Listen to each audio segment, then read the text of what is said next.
Welcome everyone to Comics from the Multiverse, episode 200. I am Peter, and joining me as always is Matt. Hey, what's up? And Connor's here too. That was neutral, I guess. Neutral. Well, there's too many things going on in the world right now just to focus all my hate into Connor. Although I do enjoy it still. It brings me, joy. There's other things you can focus your hate on. Yes. Hate. Yeah. Other things to focus on. So this is episode 200, and it's so weird. The timing, I remember being gobsmacked that our episode 100 worked out to be like the same week as Action 1000. That was the first case of like insane timing as far as the episode number in this podcast goes. The second case of in-case timing here is that number 200 happens to be seemingly the last week of comics for the foreseeable future. Now, admittedly, DC, because the first thing we're going to talk about here is the fact that there's actually no official word yet on whether or not DC Comics will still have digital comics in the coming weeks. So we'll talk about that in a minute. We'll have a proper discussion about that. But basically, last week, I think just this is how quick things have been moving. Last week on this show, we said, well, we're still getting comics, so we'll keep talking about comics until, there was no whiff last week that we might be at the point where Diamond would shut down shipping comics. And in the last 7 days, Diamond shut down. The printers for most of the publishers have shut down. DC Comics printer, I know, has shut down because in Canada. That's I think, the important. DC one is shared by Dark Horse. Yeah. Boom, and a couple of other smaller ones as well. Yeah, a lot of the indies, I know Dark Horse is the one company that I know has vowed not to release digital comics while the publishing side's not doing it. Boom have as well in the last couple hours. Well, there you go. So those they two both have vowed. said, though, they will still be releasing print trades and hardcovers through bookstore routes, and obviously a lot of comic stores, should they somehow still be open, are able to order through those bookstore routes, just not from Diamond. Yeah, DC have said the same. They're still releasing their original graphic novels over the next while, but notably have not said anything about singles. And to me, what this says is that they don't really have a choice in this matter. They're just dragging their feet and announcing it because they want to try. They're trying their hardest to explore every possible option they might have if they can somehow keep making money.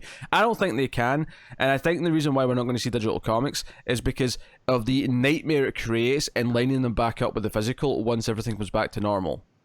Well, there's that, and you're essentially signing the death certificate of stores right now. You are, yeah, no. If you do that. So, and they don't want to be responsible. It's funny, though, is I don't think Marvel's announced either.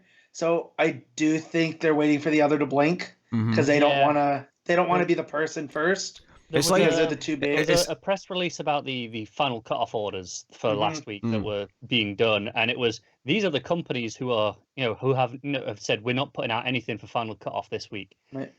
And everyone was on that list except DC, and there was a really notable space where DC was supposed to be. Yep. And that was a bit awkward. They seem to be more resistant than anyone else for some reason. What that says to me, though, is I think you took that as, maybe they're just planning on continuing. What that says to me is that in this time after Didio's left, which is probably the worst time for them to have a shake-up in management right before this happens, to me that just says that they're running around like a headless chicken and have no idea what they're doing. Jim Lee's late on everything, including putting out the news for the final order cutoff. So, but yeah, I definitely think they're seeing who's gonna blink first. I don't think, Ryan Higgins on Twitter, he is basically he's been workshopping ideas that would work for if they're gonna do digital. Where if you buy through digital here, here's a code you can give your comic shop, whatever, it'll reimburse them or something for the physical, like a reverse, when they were giving out the digital. Yeah, I mean that's assuming digital keeps. Now, because this is the weird thing with the comics industry is that the writers and the artists can keep working because they could have been doing that from home anyway. So they can, but a lot of them aren't. A lot of publishers have been ordering, pencils down, as the phrase has been. Which we don't know. We don't know which is worth mentioning because we've had creators say that's been ordered from certain places, but we don't know which have ordered that. Yeah. I do know some fan that doesn't like Tom Taylor told him pencils down because he ruined Wolverine and called him an SJW. That was a CG who were having a big thing with Gail Simone earlier in the week as well. Gotcha. It was a whole thing. And Taylor's just like, I'm not going to listen to DC. I'm sure as hell not going to listen to you. I have things in my head I need to get out. So I just love his flippantness. A certain ex-DC employee who has become terrible, or maybe has always been terrible, but is now very publicly known to be terrible, was celebrating the fact that creators were being told pencils down. It's like, dude, well, like 2 years ago, this was you. Yeah, you were forced to do it. These guys are not. It took a global pandemic in order for them to stop working. Nobody wants to work with you. Yeah, you shithead. This is if I was to make a guess in what will happen, it's basically we'll have no solicits for a while, obviously, and essentially what was April, May, and June's books will become the first 3 months of books whenever we come back to normal. Now, and this is why I think they're dragging their feet and making a decision, is that putting a plan in place to deal with this is them admitting that it's going to be months instead of weeks, and I don't think they don't want to commit to something because if it turns out just to be 2 weeks, 3 weeks, then they don't want to have some new system in place to deal with that if it's all it's going to be. They'd rather just wait it out and just come back strong in 2 weeks. But it may not be 2 weeks, it may be 3 months, it may be 4 months, and if that's the case, then they have to have something in place. So I think everything right now, the problem is that they don't want to commit to anything because no one knows how long any of this is going to be. But ultimately, they're eventually going to have to do something, and because the problem is because the scenario is if digital keeps going, right? Here's the problem with that, is that what happens then if digital, let's say this lasts 3 months, right? Which is a conservative estimate on the side of it being over quickly, I think. If this lasts 3 months, when we get to the end of those 3 months, so what happens to all the physical books for all the books that have been released digitally in that time?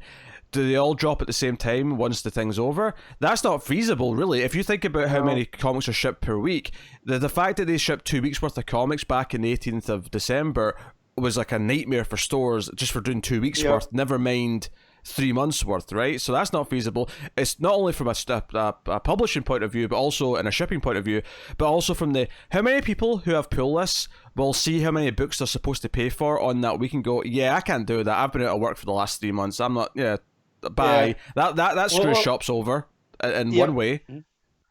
See, luckily I'm getting paid while I'm not working, so like I can set aside my usual budget per week, right? And then I'm not spending it now, so when they all come out at, say they hypothetically come out at once, but I'm not everybody.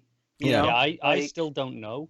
My company, so over here in the UK, there is supposed to be a scheme from the government where companies can claim 80% of the pay for theoretically any worker. However, they've even as of last night, we're like, well, we're still talking to the government. We don't know if it applies to you yet, and even if you do, you won't be getting that extra 20% on top. So that's like hundreds of pounds gone already from like my monthly wage. Right. Yeah. So that's a problem first and foremost, and then the other option is, well, do those books just not exist physically? Because that's also weird. Collectors would hate that. That would stop a lot of people from collecting if there's this gap. Yeah. As someone that misplaced a couple issues of Shazam, they're out there in my bedroom. They slept behind my dresser. Yes, I would not like that because I could not rest until I found those issues. Matt literally has comics coming out of the seams of the furniture. I do, because I'm lazy when it comes to putting stuff away. Hence, I loaded up those 2 brand new boxes I bought last week. Already full. So I need more. My shop's closed. So this solves that problem because I have no new books to put away. That is true. This is the era where all of us who have been hoarding a backlog for comics, movies, and whatever else forever is like, finally, the universe has said, "This is your time." The backlog has been attacked. I've spent the last 3 days updating my databases of things I watch and read, and I'm still not done. It's going to take another couple of days yet, but it's a project to be working on. Yeah, it's such a weird thing. I think so. As much as obviously we would like to have books to talk about, even for us, even if there was still digital books and we still bit the bullet and just got them all digitally, the problem is that, let's say, generously speaking, half of our audience probably read physically and wouldn't want to listen to the show because they're not reading their books anyway. So it's bad for stores if things keep going digitally. It creates a lot of awkward problems for the readers, depending on how they have to pay for the books once they eventually come out, if they're all behind and whatnot.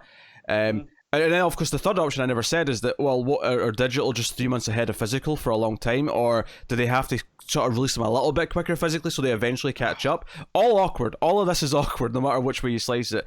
The best way to do it is just pause everything. Yeah, that is logically is best for everyone. Is just for it to pause for however long. Except the creators, who are not Yeah. getting paid. Well, no. I mean, this is the thing, though. If we're talking about DC and Marvel, they can still pay their creators to keep going. In fact, they probably are, because they can get ahead and everything. They probably are. I'm talking about all the creator-owned stuff. Yeah, but that's not in the conversation right now. We're not talking about creator-owned stuff, because creator-owned stuff is paused anyway. We're talking about what DC are going to do. No, Image haven't announced a thing yet. And, they're the biggest creator-owned company. They haven't announced a single thing. Well, no, they have announced something, though. Back. They said... No, but in terms of stopping, they said, we'll scale back some things. But I could see if anyone was going to shift quick, it's Image, because they're all they're like a collective, right? Yeah, but Image is a weird thing to bring up in this case, though, because all of their stuff is creator-owned, standalone, and not part of continuity or like a shared universe anyway, so, like... They can get away with delaying things. They can get away with things not being at a certain point. They can as a company. I'm saying, you're saying, everybody wins. I'm saying the creators who large portions of their income comes from the Image books. So, but let me make this clear. I was not talking about anything creator-owned. I was talking purely about DC Comics. Okay. I'm talking about, and by extension also Marvel. I am not talking about Image. I'm not talking about Boom, Dark Horse, any small creator-owned books of any kind. I am talking purely about the books we talk about on this show. It is a win-win for everyone if they just pause. I mean, outside of the fact that we have no comics to read for however long. That is the only downside, obviously, but... So I was just looking at, that Brubaker Pulp book that was coming out, the Brubaker and Phillips, their next project. It was not supposed to come out till June, but something like that, I could still see them releasing digitally, and then holding off on, and when they do put it out in print, make it like an extra special. You know what I mean? I feel like they have the advantage of always including exclusive bat matter in the print anyway. Also, so I think they might get away with it. And I think Image also has the advantage of where these creator-owned books, if they released them singly in digital, I think they could go straight to trade physically, and it wouldn't be a big deal. It'd be okay because most people read that stuff in trade anyway. It blew up the speculator market that I don't even know if that still exists with Image. But I remember back, 5-6 years ago now, Image #1s were selling, because everyone was looking for what's going to be the next saga. I think it still happens, not to anything that's going to be the next saga, but what's going to get picked up for adaptation. Right. So, that's the only thing I can see that would disrupt that market. But anything else, Pete's right, that they could, all the singles come out digitally, and then here's the trade physically through the bookstores. Yeah, it doesn't change their model that much. I mean, that doesn't work for Action Comics, which is 1020, and then we'll be jumping to 1035 or whatever it is when we get to. That's a lot of months, so maybe hopefully it won't be that long. But 15 months. I know that's a lot of time, but it doesn't work for those types of books at all. And then everything's been a shared universe. You got other continuity and yada yada yada. Maybe this is an excuse to just digitally put out stuff like Black Label books. Now, obviously, we can't do that for the ones that have already started because we have to finish those runs. But stuff like that this is the perfect time to release that stuff. Well, I mean, on that note, the Batman Adventures, whatever they were calling it, I think that was it. The animated series kind of sequel one that we talked about in the last couple of months. Yeah, that can still go. That is digital first, and it is still coming out. They've already confirmed that. Yeah, there's no reason to cancel that. That was meant to be digital first anyway, so why not? Yeah. Obviously, this might delay the print followings that tend to come out. Oh, obviously, yeah. And again, I mean, that's like a mini-series, so that's one that could just go straight to trade physically. If they end up missing the first 3 months of what that was supposed to be coming out, even if they do pause everything else, that could be one they just decide to go straight to trade physically because, well, at this point we'll just release it in trade because, the first 3 months it'll be 3 months late. I think the big problem with this, going, but we'll just do it straight to trade is it doesn't help the comic stores where the vast majority of their income is from single issues because a lot of people will buy trades from bookstores or Amazon because it's cheaper. Oh, sure. Whereas single issues, no, that's the lifeblood. But there's nothing we could do about that right now. There's literally no. I know there's not, but I'm just saying, you say, this is a suggestion, and while it is a suggestion, it doesn't help them at all. So they'll be there screaming, hearing that idea. Right. Which is why it's a dilemma for the big two, right? Because do you hang them out to dry and just take care of yourself? Well, that's the thing though. No matter what choice they make at this point, comic stores are going to suffer. Even if everything pauses, they're suffering until they're back. And there's no way to help them 100%. Like, the best they can shoot for now for comic stores is, like, making sure they have as much singles as possible when we come back, kind of thing. Yeah, I think TKO have been doing something interesting, so they're a company that I think they started like last year, the year before, where they do kind of like they launch their books in multiple formats at once. So they will launch, if it's a 6-issue series, they will launch the singles as 6 issues at once. So you can have it in the single issues if you want it. But at the same time, they will launch a hardcover of it and the digital. So it'll all kind of happen at once, and you can kind of choose how you want to read it. They've been doing a thing this week where if you buy anything from their website right now, and if you mention what your comic store is, they've collated a list of all the comic stores that people have kind of thrown in, and they've got like a drop down. You can kind of write, okay, this is my store, and they'll send 50% of the purchase to that store. So that's kind of something that they're looking at. Obviously, that helps for all their stock that they've got in, and in terms of trades going forward, maybe that's something that DC and Marvel can look into, especially where they sell direct. Obviously they ship a lot through Diamond, but I don't know if DC does it, but Marvel definitely ship direct themselves to customers through their own kind of pull subscription, and that's printed. I think it's printed the same place, obviously, but it's not through Diamond's distribution, so that's separate as well. So maybe if they order through that, maybe they can set up something with stores. Yeah, I mean, there's no easy solutions to any of this, but purely in terms of DC, I think the best possible thing they can do is just to pause everything. Especially since then you split the fan base, and then the people who read physically, all of a sudden, like, there's spoilers for a month, 2 months of comics that they're not getting to, and things like that. There's very little good that comes out of digital continuing without the physical going alongside. So I just looked at my shop, who put up a digital storefront online, and while they're not doing comics, you can buy gift certificates. They're primary Magic, the Gathering shop here in town, so you can get your Magic stuff and D&D stuff. So gift at least they have a bit cushion. Awkward because they're really great right now, short term, but they kind of offset the problem down the line of hoping not everyone buys gift certificates, because we need some people to pay in cash when we reopen. Right. So, but yeah, so I was just looking that up because I know they said I hadn't looked in a couple days, because last time I looked, it was just Magic the Gathering, and that's not one of my things. So, but yeah, they went from doing delivery one night to not anymore. Yeah. So yeah, I was hoping I was going to get my physical books this week. I really wanted White Knight 8, and I could put them all away. Of course you have to wait. I knew I wasn't getting my physical books this week because Diamond UK had already confirmed that they weren't shipping before the rest of Diamond did. But I thought maybe I can mail order something, get some trades from a store just to go. Yeah. They've had to shut down everything. They can't even mail things out right now. Yep. It sucks. This is every one of my hobbies now, and it sucks. It affects me, and again, my wife's like, I don't know why you're complaining. You have shelves of comics over there that you bought and you haven't read. That's not the point. I'm getting even annoyed by album releases.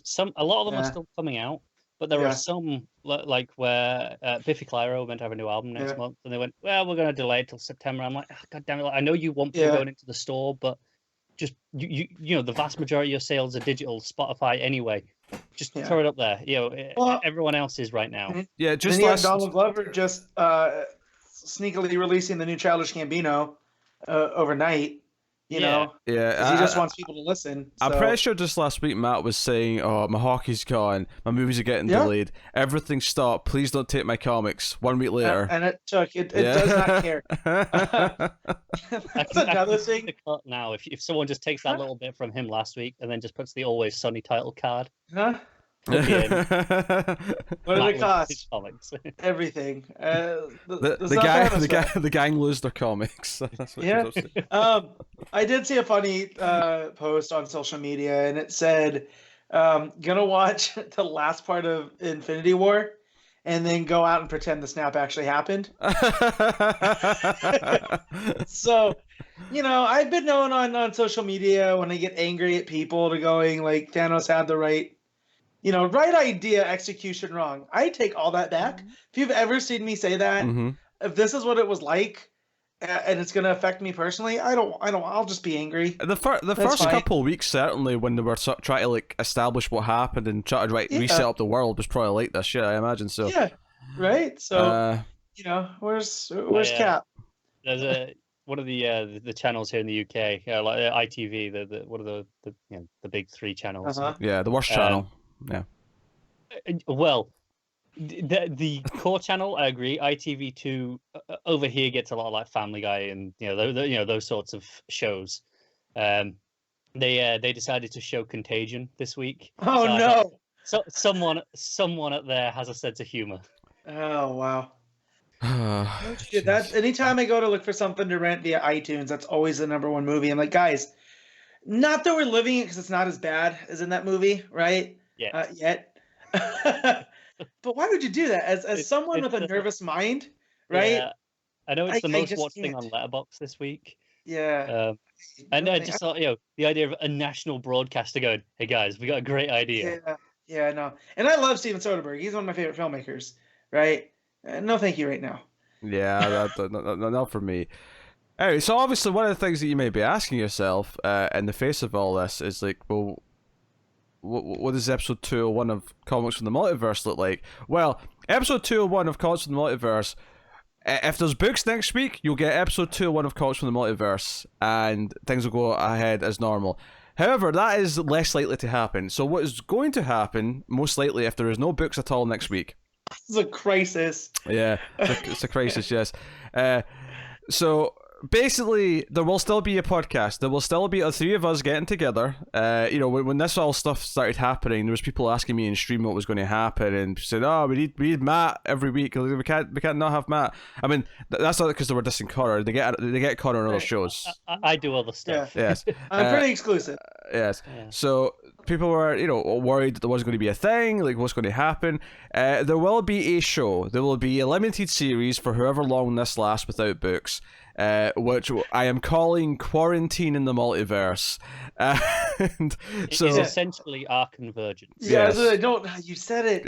Stop. Because I was just like, that's what it is. It just dawned on me. It's exactly what it is, and I'm just gonna go with it. So it'll be as terrible as that. So it'll still be on the main feed. It'll still be on YouTube, all the usual places. But it won't continue the numbering. We'll be back with 201 whenever the books return. And what's going to be on the show? Obviously, me and Connor still have Patreon books. Any comics news that happens during this time will still be on there. But we will take this time. Obviously, we will not be doing classic DC runs because me and Connor do that in another show. In fact, good news for that is that previously in the Multiverse, at least for the foreseeable future, we'll be going weekly, starting next week. So you get that more often. So yeah, that's good. And also, we don't want to commit to starting a run and then this only go on a month. Exactly, yeah.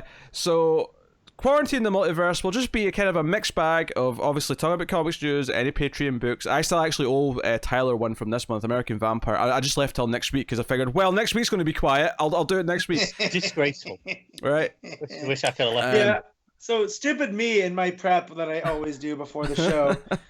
I went to click next on Diamond, not thinking. What is it? I want to have a look at this because I was going to say we could at the end we could tell them like what would be next week if it should next week happen, but nothing comes up. Yeah, I could tell you based on solicits, but that's the thing. Yeah, anyway, it's all solicits, but so that'll be happening. And obviously that's not the whole show. It can't be the whole show. That's not enough. So there'll still be Q&A. We'll do questions. In fact, some of the questions that were submitted for this week, because I asked for questions, some of them I'll save for next week, but we'll ask for more. We'll also just talk about other stuff. We'll talk about what movies we're watching. We'll talk about what other comics we're reading. Not super spoilery, of course, because we won't be reading the same things. I'm considering maybe picking something to read, just for the sake of talking about something every week.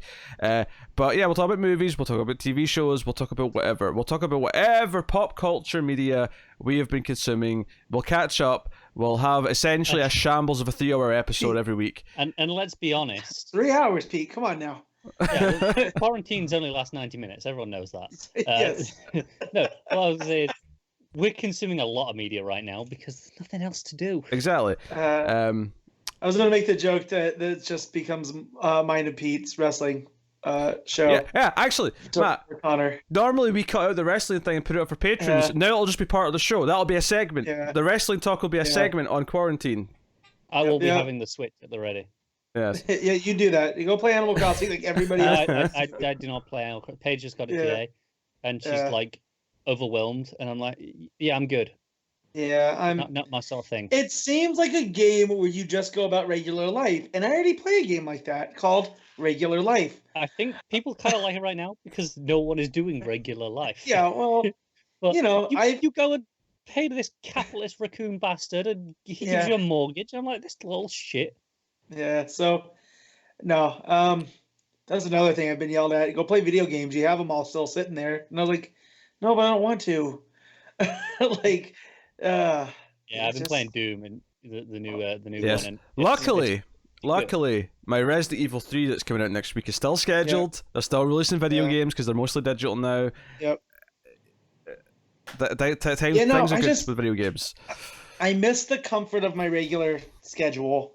You know, I even miss work. I never thought 10 days into this, I miss going and being busy at work and having my podcast. I'm so behind on all my podcasts because I only have X amount of time that I'm doing stuff around the house.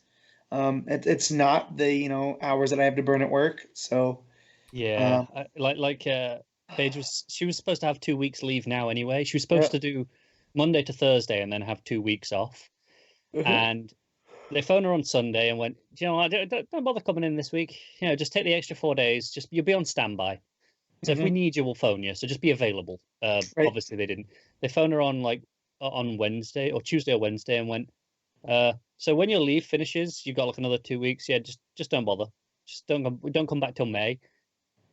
And she just dropped. She's like, what am I supposed to do for like 6? Because it's 6 weeks then immediately just like that. And she's like, I feel like I'm unemployed. Yeah, but that and my brother in Hawaii got laid off. They're shutting down the hotel. They're at Skeleton Crew. And so he's laid off till at least June, and then they might not even bring them all back. Which, don't you love business?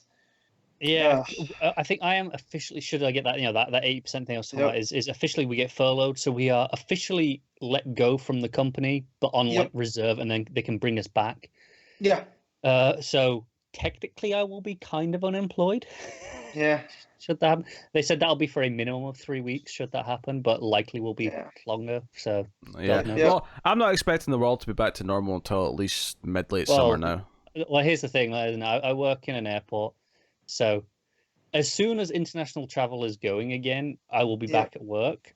The problem is they don't know when that'll be. At the minute, like the airline that Paige works for is saying, well, we think May or maybe June. But God knows. Well, the governor here in Nevada is shooting for 30 days. If they can get, things, right in the back, we might be able to start things again. But we're a heavy tourist city, right? So we might be back to normal, but that's not to say, the casinos, the hotels. Yeah, and for us, I was saying there, like, they're going, we could be flying again by May. It's like, yeah, that's all well and good, but I'm not getting on a plane for a long time. Most of our travel from my airport is to mainland Europe, right? And are they going to let us or not by May? Right. Because who knows? Right. So, yeah, I there's no way you can get me on a boat right now for a very long time. No way you can get me on an airplane. That said, once this all blows over, I am heading to California to go to the beach. Once they're all reopened. You are not the only one. There is going to be a flood of people getting away as soon as they're available. Well, the city of LA locked down all their hiking trails and everything because people still aren't staying at home. Yeah. So Snowdon had its busiest day ever in years, last Tuesday, which was day one of the lockdown here, and it was bunch of idiots. Mm-hmm. So, but yeah, I am definitely heading to Ventura. So, just to go do nothing but sit at the beach and enjoy that while I can. But yeah, this sucks and I hate it. Baseball was supposed to start on Thursday. Hockey's paused. It sucks. We haven't even got Eurovision anymore. Yeah. Oh, boo-hoo. What a shame. What a shame. It's just, times are weird. It's going to be weird for a while. And what's funny is I've been saying this all week, but that some of the things we're not actually going to feel the effect of. TV is a thing where it feels normal just now for the most part, but in a couple of months' time, when all the cable shows and streaming shows that were finished have now ran their course, we're going to have... So we may actually start be getting back to normal with everything else, but that'll be when the gap for TV kicks in, because nothing's ready to go. I know with the CW shows, they actually said, yeah, we've got, like, we can run The Flash uninterrupted till late May, but we can't quite finish the season. Wow. So they're gonna just like, we'll finish the season later in the year. Like, this is so weird. Sure. Yeah, basically, I mean, if that's the case with those CW shows, I imagine essentially the next season will start with the finale of the previous season, then whatever will start the week after. Yeah. Because they actually delayed Stargirl because of it. So I think Stargirl's all finished for DC Universe. I assume that's how they're working. Yeah. They've got the whole thing done. But obviously they've got a weird agreement where they're airing on CW the day after. So Flash is running up till like May 21st or something like that, and then the week after, Stargirl's starting in the same slot. I think Stargirl was meant to start that week of the 21st, but they've just gone, just push it back a week. We need the content. Mm-hmm. Yeah. That said, Disney Plus had a movie called Stargirl premiere, and I got very confused. Yeah. Because I kept seeing Disney Plus Stargirl, and then I was like, oh yeah, that's not for me. Not at all. Do you know? So I actually looked through the entire catalog of Disney Plus this week to see if there was any reason, if there was any reason at all for me to even consider. You're terrible. That's fine. Right? None of it. Like, there's a couple of old TV shows that are like, oh, that's mildly nostalgic or whatever, but like there is nothing there for me. It is like. You ever watch Gargoyles? No. You'd love Gargoyles. He's just a terrible person. It's very comic booky, and that's why I love it. They're a bit weird with the launch over here. They're staggering the release of The Mandalorian for some reason. Yeah. And because they can. And Clone Wars, which is weird. Yeah. It's because they want people to stay after the week's free trial, so they have to. I know. Like so Mandalorian, they're doing the exact same release that was originally. So it was like 2 on the Tuesday, 1 on the Friday, and then weekly from there. Mm-hmm. Clone Wars, they're doing slightly different, where they did 2 on the Tuesday, 2 again the Friday, and they're doing 2 every week now until they catch up, and then it's just weekly for the last probably 2 or 3 by that point. But I mean, at least we'll get to watch the last one at the same time. Yeah, that's cool. I'm waiting for all the Clone Wars to air so I can just watch them all, not have to wait. So good choice. I waited this long. Yeah, I've waited this long. It's fine. You know what I mean? It's not like The Mandalorian where I'm like, I need to know. Plus, I've already seen the first arc at Celebration years ago. I watched the Celebration as well. Yeah. So good though. Yeah, it is. Love that. Right. All right. We're not in quarantine yet. But anyways, I say that to defend Disney Plus, and then I realize I haven't really watched much Disney Plus since they put Frozen 2 on there. So I've been watching Simpsons. I started watching. Yeah, Simpsons. Connor, I would recommend the Imagineering story if they're airing. I can't remember. So it's basically the story of Disneyland and all the parks. It's like ultra propaganda. Not ultra propaganda. It's actually they get a lot into the weeds more than you think they would. It gets a little awkward when China gets involved. Imagineering story. Okay, I'm adding it to the watch list. So if you've ever watched Modern Marvels or anything, you just get an appreciation of how much work goes into this type of stuff. Oh, just the 2 episodes? There should be 6, so they're probably releasing them like they did. Must be, yeah. Yep. So, but no, I recommend that one too. So yeah, if you guys have if you want to take Disney Plus, hit me up on Twitter. We can talk Disney. It is one of my things. Another thing that is ripped away, and I'm so glad I got to go. I was telling Ashley, good thing we went on Super Bowl Sunday to ride Rise of the Resistance, because if we didn't, I'd be pissed right now. So yeah. Yeah. So someone responded to me saying, "Hey, they might add the hit television show Buffy the Vampire Slayer soon to Disney Plus," and I'm like, I have it. I don't care. Yeah. I already have it. I can't wait till they do the proper remasters and make it exclusive to Disney Plus. Yeah. Or see, they could throw that up on Hulu too. I would rather honestly, I would care enough about that I would rather just buy them digitally if they're available to buy on Amazon rather than get Disney Plus. What part of the word exclusive did you not get? I gotta make it exclusive. They want to recoup their costs. Yeah. Costs a lot to remaster stuff to that level. Sign-ups is how they do that these days. But yeah, so comics, huh? Well, we got questions. It's episode 200. Oh, questions. Yeah, we got questions. Now, I'm not doing all the questions we got. I won't necessarily do all the ones we got next week either, but I will be asking for more questions. Obviously, every so often we'll get something that's similar to something we've been asked before, so I'll skip those and other things. But as episode 200, this is 200 episodes of this shambles that we started back when Rebirth began. So I'm going to go through a few questions here. A couple from Twitter, a couple from emails. So I'll start with one. So most of the ones I want to ask today are specifically kind of about the show and about being 200 episodes. This first one is more about what's going on right now, though. So at Carthanis, how do you hope the industry will change or grow with recent events? I really hope they start tracking and talking about digital sales. I find it insane that an industry that complains about not selling enough doesn't track all of their sales. Thanks for a great podcast. I think first things first, they do track them internally. They just don't release them publicly. Right. Yes. It's like Netflix. Netflix always knows how much people are watching their stuff. Well, I mean, if it's just Netflix, that just goes for almost everything that is released digitally. They like to keep the sales figures secret because they can. They don't have to tell us.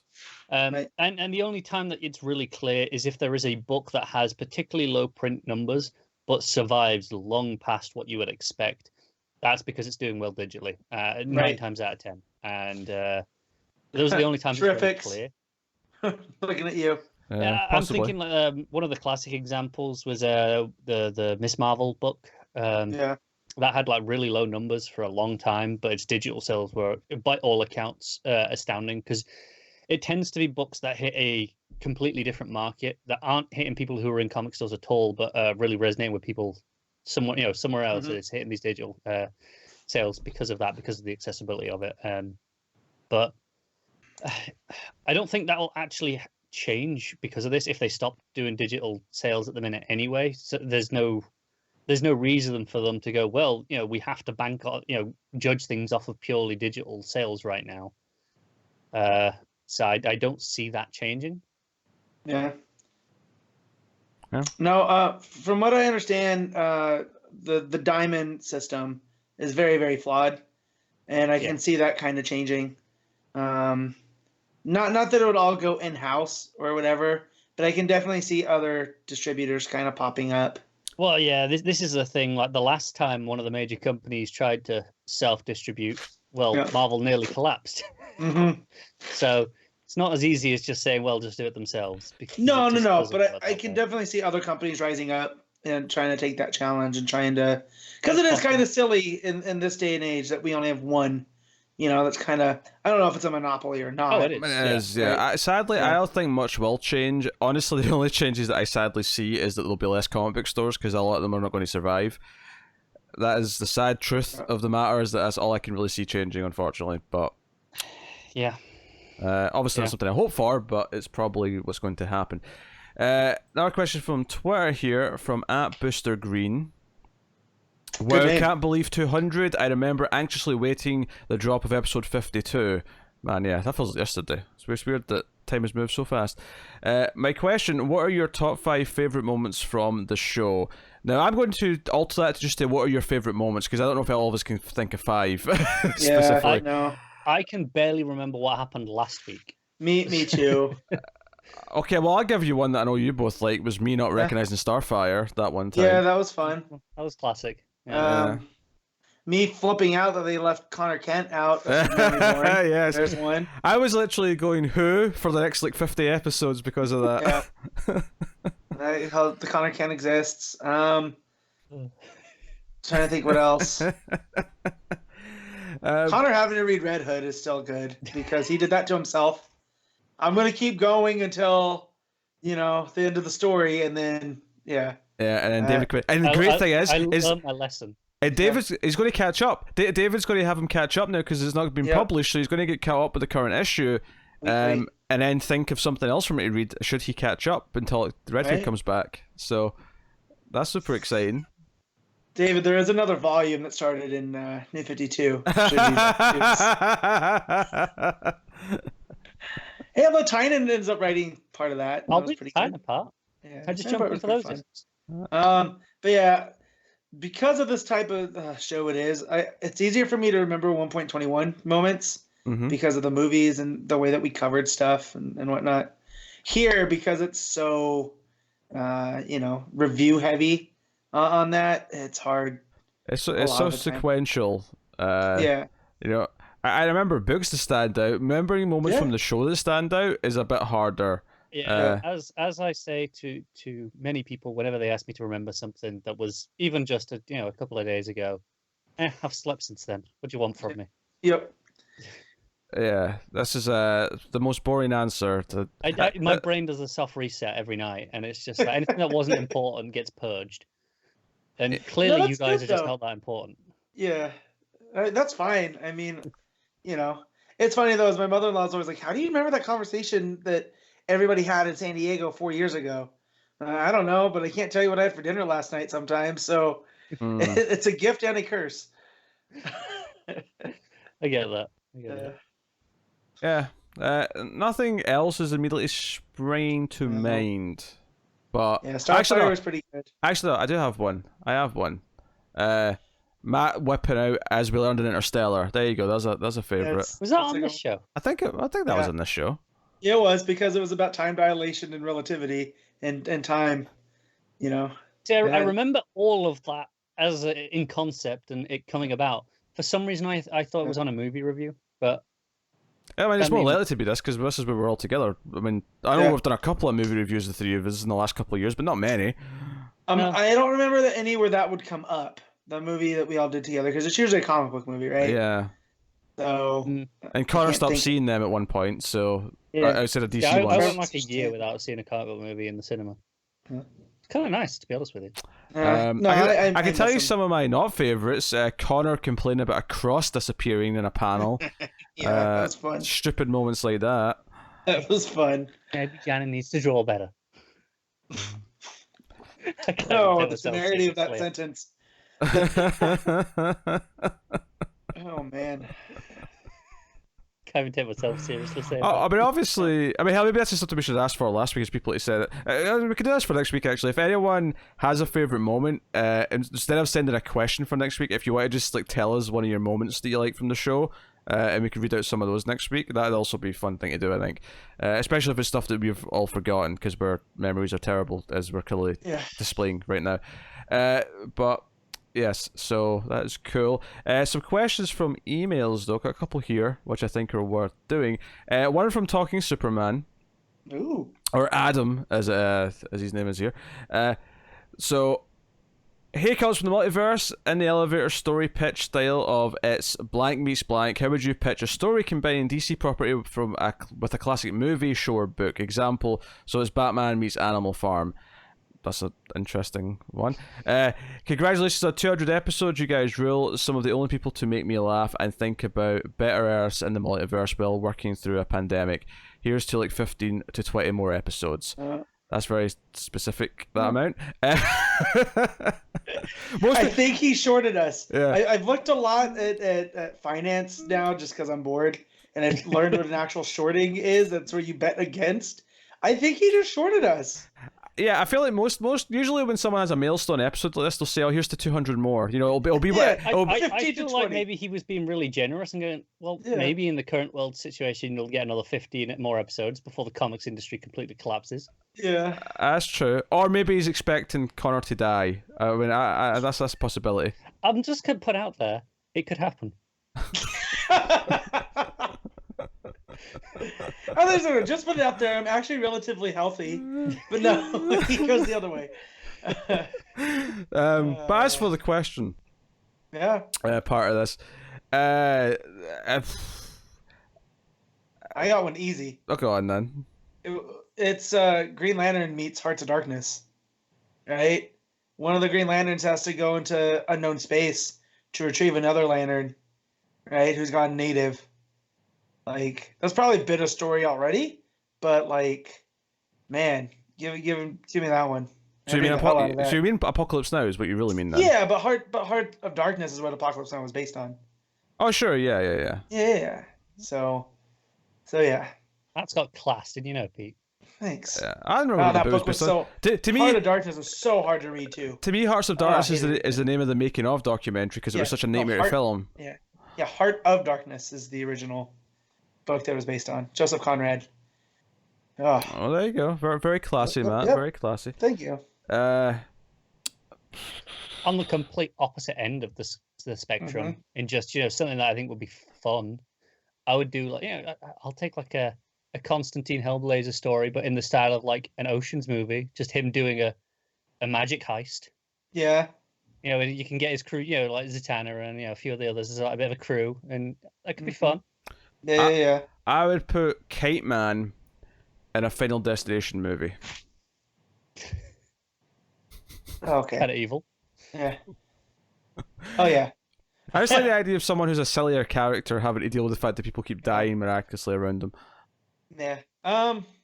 Speaking of Kite Man's in the Harley Quinn show on DC Universe and is absolutely delightful. I was well aware, thank you very much. I knew it was in that. Everything he does there with because he has like a relationship with Ivy in it, and it's fantastic. And I'm this close to subscribing just so I can watch the animated honestly series. think you'd love the Harley Quinn show just for Ivy's portrayal. Maybe that's what I've been told, but I'm also meaning the Batman animated series. Yeah, I got the Blu-ray of that. But... Yeah, I watch. I mean, I have Batman Beyond on DVD somewhere in my garage, but Matt just watched Doom Patrol. Even Tim's watched Doom Patrol now and loves it. Yeah, no, but you guys want me to, therefore I'm not going to do it. Matt, watch Swamp Thing. No, no. What can I do? A old horror movie, Swamp Thing. Like, that'd be cool. Oh yeah, you could fit him in anything. Jason's at a camp usually. You could do something where maybe like Freddy vs. Jason Swamp Thing shows up to like stop them from fighting and like save everyone. I don't know. He's just gone straight into crossover rather than inspired by. Yeah. That's true. Okay, they were classic movies, right? I thought they were supposed to be classics too. That's true. Yeah. Well, I mean, it says classic. I mean, yeah, but Animal Farm's not classic. The video game example's not a classic. I guess so. Yeah, I suppose yes. I'm doing crossovers rather than actually a new thing, just with because this is the elevator pitch. So yes, it's this this but that. What can I do with Superman? That's not just straight sci-fi. I always wanted to see a Superman like Wizard of Oz kind of story because he is from Kansas, right? And you could have that's the only link, but I'm like, yeah, sure, go for it. Let's do it. Right, Crypto. You have Toto. I mean, you could do it with Supergirl as well if you really wanted to. But I've always had that idea, kind of messing around in my head. Mm-hmm. Another classic. Man, Lex. I guess that's kind of the Lex Luthor, the Luthor book that Azzarello did. But Citizen Kane, Lex Luthor. Do that story, where but you do it from that it is Lex's own propaganda, right? And so it's this, how he came from nothing and became the billionaire of Metropolis. And then you have Lois uncovering the actual truth. Yeah, that kind of is that Azzarello book in a lot of ways. Yeah, kind of, isn't it? Yeah, the it's Man good book, Steel. though. Yeah. But you do it heavy propaganda first, Yeah, I see that. Yeah, I'm thinking Damian Wayne. Mm-hmm. Whiplash. Oh. Whiplash, and you've got Bruce as J.K. Simmons. Yeah. I mean, that's already All-Star Batman and Robin, right? With Dick, though. Yeah, but I want it good. Yeah. That's the key thing here. Super Son's in Home Alone, and someone's trying to break into the Batcave. Damian cripples one of them. Depends how if you just pretend it's a little bit earlier, Damien. Crippling's them getting off lightly. Yeah, exactly. What else is there? Flash. What you do, Flash? There's not too much you could do. What kind of Hitchcock movie could you do with these superheroes? I mean, I'm sure there's a Batman noir style or like a Rear Window. Kind of you know, superheroes kind of make those movies not work, right? You'd have to who would be stuck inside to do Rear Window essentially. Yeah. Well, I mean, if it's concept meets whatever other concept, Yeah. I mean, like, what would like Rear Window meets Green Lantern be? Would it just be the plot of Rear Window but in like another planet in space, or would it be? Yeah. I don't know. Like, Well, I mean, you could do it with Batman for whatever reason he's stuck and he only has access to the Bat computer, right? And he's stuck and he's trying to manage. Well, Yeah, you can do it as rather than Right. out of a window, he's got all like the CCTV Yeah. and stuff. Well, Right. surely you kind of do it with Oracle then, right? You do Rear Window with Yeah, Oracle. there you go. There you go. How come no one's done that yet? Hey, edit that out. That's ours. Keep that. Oh man, early Oracle. She's upset because she can't. She feels she's not herself. She's confined to the chair, and then this is her first adventure as Oracle, and she learns she's just as useful, if not even more now. So this is kind of Oracle Year 1 essentially. Yeah, basically. Or you could do Rear Window meets Jessica Cruz. So she's not. It's not that she's injured. It's that she's too scared to leave the house. Outside. Yeah. Yeah. And this is kind of why the ring went to her, right? Eventually, obviously the it's big moment at the end of that is her realizing she has to stop. Yeah. Whatever it is. So she'll leave the house Basically finally go to save outside, someone. Yeah, That's her sister. Yeah. Shoot. Trying to think of some others. I mean, you could do a Booster Gold something. Or it's a parody. Him and Skeets in Casablanca. Seven Samurai meets seven not too powered I'm thinking like Deathstroke. I'm thinking like characters who are fighters. Yeah. What you're saying? No, it's Seven Samurai meets Suicide Squad. Yeah. Okay, yeah, I guess Suicide Squad. Yeah, I Yeah. suppose that's the way of putting it. I mean, that's Magnificent Seven, though, isn't it? How dare you Philistine? I take back everything I said about Matt being classy. Yeah. I'm just saying though, isn't like that's like Suicide? It takes all the good stuff and that Kurosawa did in Seven Samurai, and makes it easily, it's not good at all. Like, don't get me wrong, it's fine. It's not Seven Samurai. No, but it's not bad, but it's not Seven Samurai. No, that's what I'm saying. But isn't that already kind of like what that would be? Take Seven Samurai and add, unless you're actually gonna, if you do make it a period piece with those type of characters, they did the manga over at Marvel. But it would be like present day with like modern assassins and stuff, right? So that's very different from from them having to defend people because they kind of because they had Code of Honor. Yeah. Give me Cheshire in there. Get me. You can play this as a Suicide Squad mission where they're being sent in to defend an objective. Yeah. Get the wild card.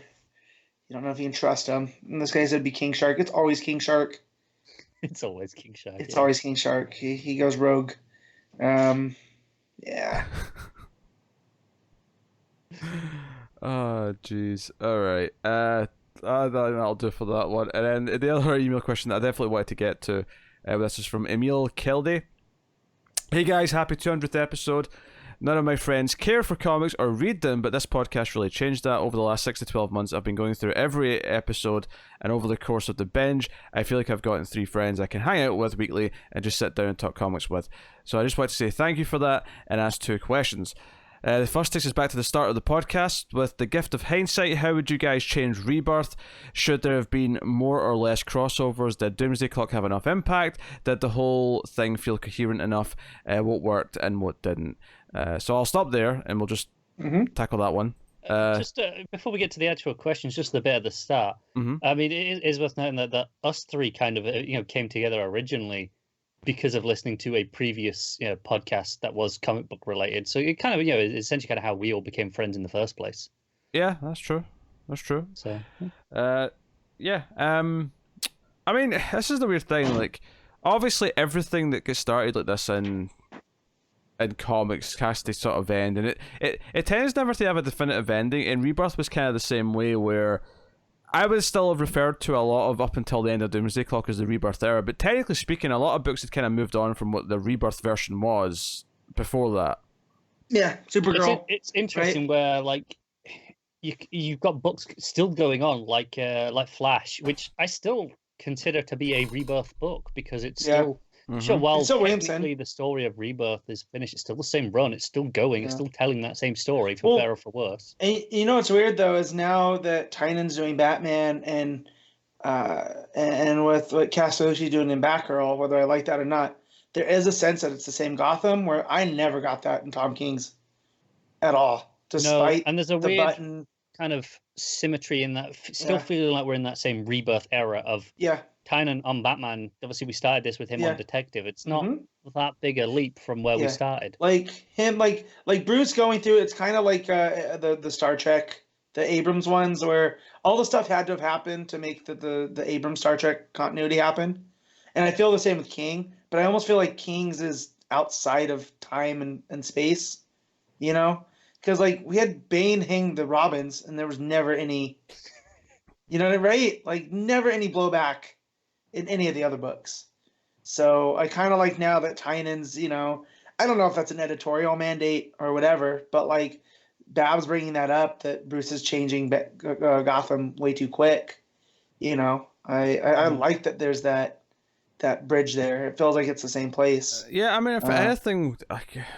Yeah, I would have made it just a little bit more coherent, especially as it went on, where it would have built up to Doomsday Clock, and Doomsday Clock would have been the definitive finale to Rebirth. Right. And there wouldn't be any of this murkiness of because things have been delayed, and you know, whatever. Like, you know, when John said that he and Frank wanted to basically finish the book, or at least get much further before they started releasing it, I wish they'd done that. I wish it had, because what essentially happened as a result is that it started, you know, being longer and longer between issues, and no one was sure, and like, if they just planned for it coming out when it came out, we wouldn't have had this weird thing where they'd kind of moved on past the Rebirth era. And that's it. And you can't blame the other books for doing stuff because you can't hold back everything waiting for Doomsday Clock. Well, and it's funny. And I can't blame Doomsday Clock either. I blame the people at the top who made that choice to not. Whichever person made the call to say no, you're putting it out in November instead. I think they wanted to wait till May originally. Mm-hmm. Right. Give him that lead time and stuff.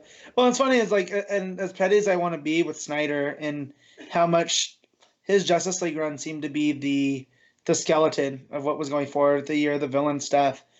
I don't blame him for wanting to tell a different kind of story.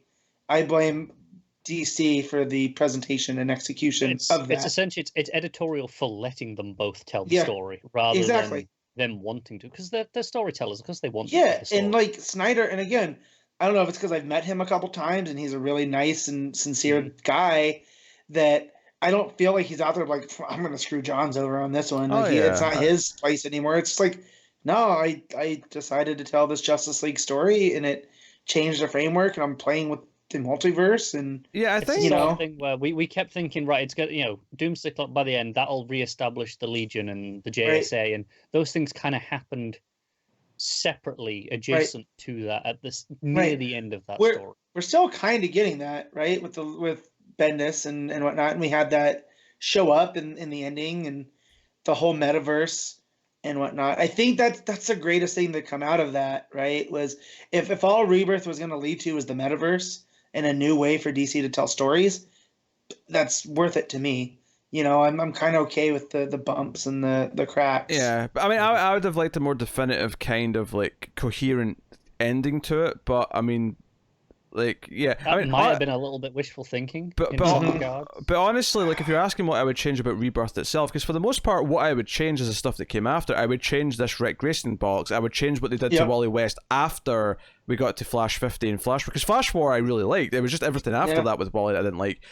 But if you're asking me what I would change with Rebirth itself, I mean, the Justice League book sucked. Like, a better Justice League book would have been a wiser choice. Or I'd rather not have had one than have the weird, crappy one we had at the start. Yeah. And then the second crappy one that we got. The second crappy one? Orlando's JLA. Oh, JLA. Yeah, sure. Which we don't even think about anymore. Yeah, no one. It's gone from like you two literally just forgot about it there, even with my prompting. No, I did, but when you said the other one, I'm thinking you're talking about Snyder's. I was thinking about Priest. I was like, you mean Priest? We didn't hate that. No. I mean, the other Justice League book, not the other run. Yeah. I almost wish more came out of the Justice League versus Suicide Squad, because that felt like a type of event like I liked. And then the only thing that came out of it was Orlando's JLA. But like what it did with Max Lord and all this really other liked the idea of what they did there with playing with the event as let's just do a 6-issue, 6-week thing, blast it out. It'll be a proper, summer event essentially. Yeah. And just, tell that story, get in, get out. And Except I'm pretty sure it was like December time, but yeah, other than that. No, I meant in the feeling. No, I'm not. I didn't mean in terms of when it came out. I just meant it has that feeling of your summer event, your big blockbuster, get in, get out. No, it's just funny to me that you said that, and it was like literally the opposite part of the year. I know.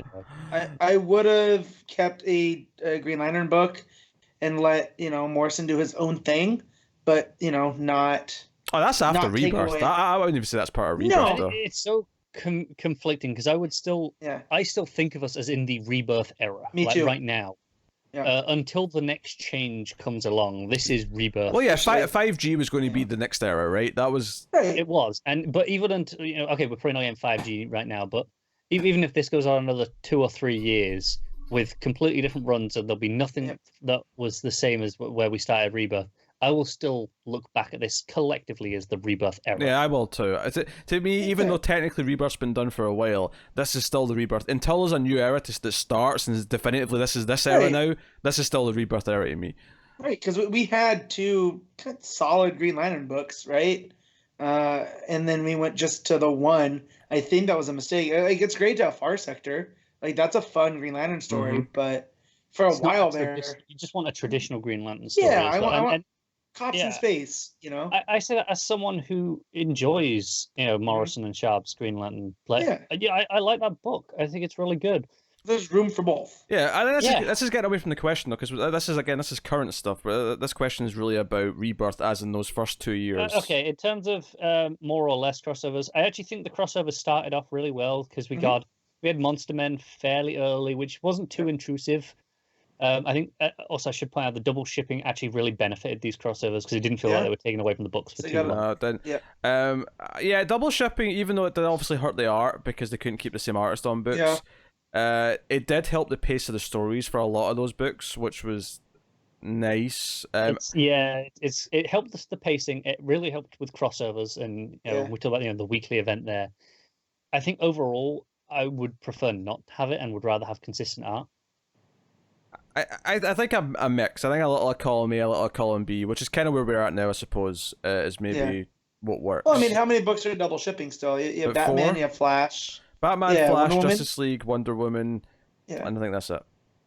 So I mean, that's pretty attainable. I do like, too, that Rebirth, and I mean, this is almost more New 52, they got them over the renumbering, right? So now we had, when Bendis came in, and they renumbered Superman, but they kept Action the same, right? I don't think they would have done that normally. Okay, so the idea that we don't need a blanket statement of everything resets, we can kind of leave Action and Detective alone and reset other things as and when.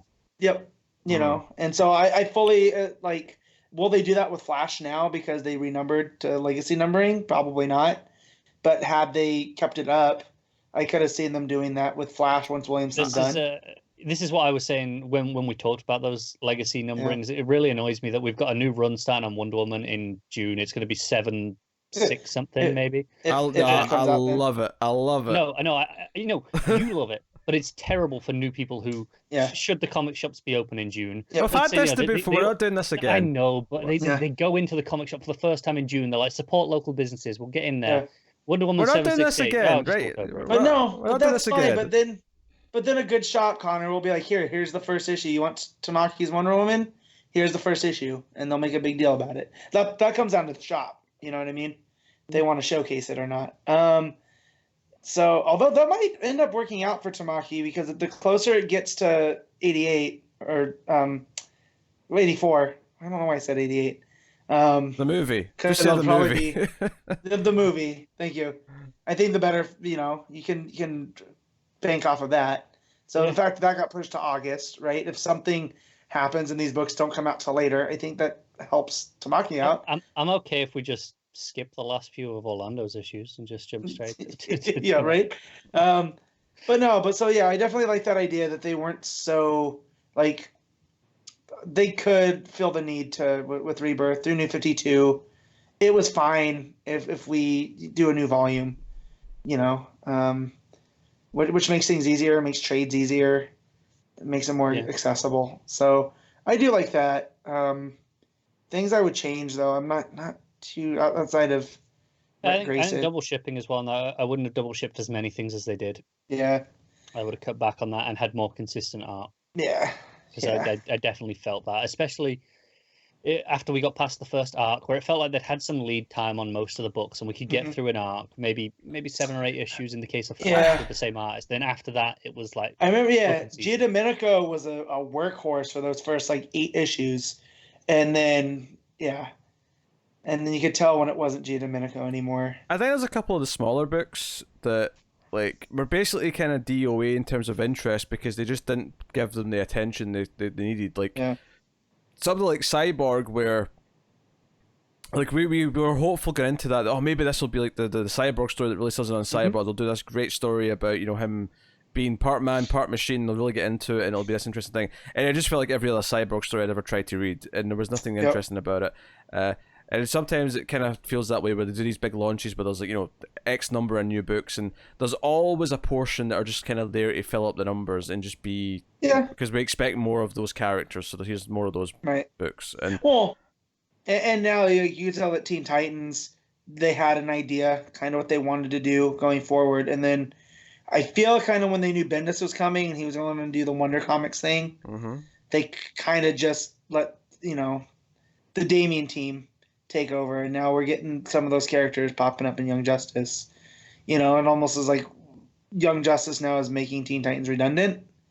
So I wish a little bit more planning, making it more distinct. Hold on. What characters have popped up in Young Justice from that? You had Aqualad, right? He wasn't on Damien's team though, was he? Yeah, early on.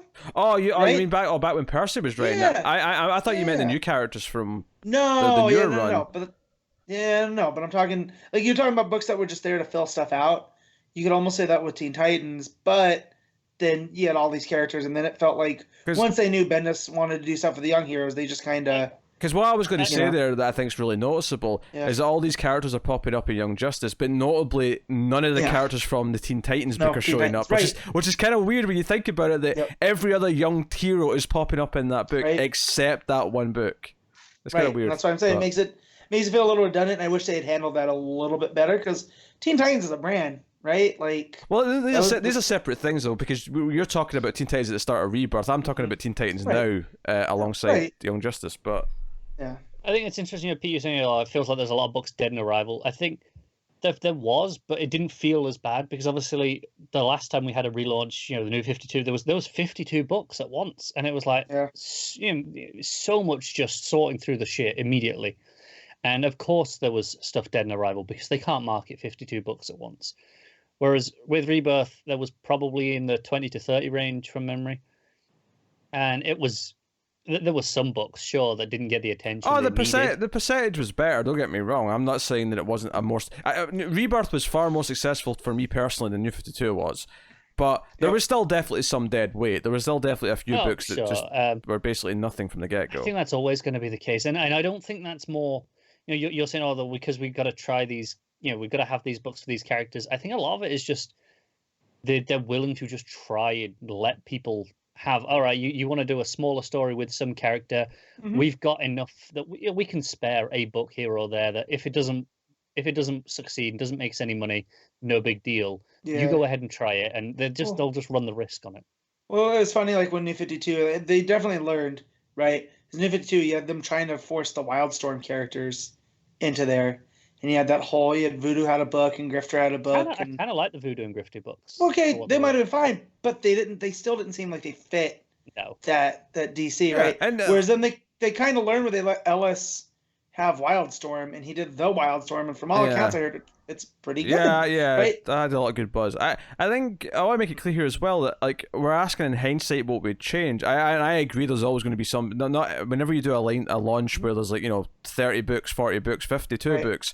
There's always going to be some that don't make it up and that are weaker than the rest. But where I've been asked with hindsight to look back at it and say, okay, what didn't work and what would you fix? And so I'm looking at something like Cyborg. I'm looking at something like, and Teen Titans was okay. Teen Titans was a decent enough read because we read that until Percy was done with it.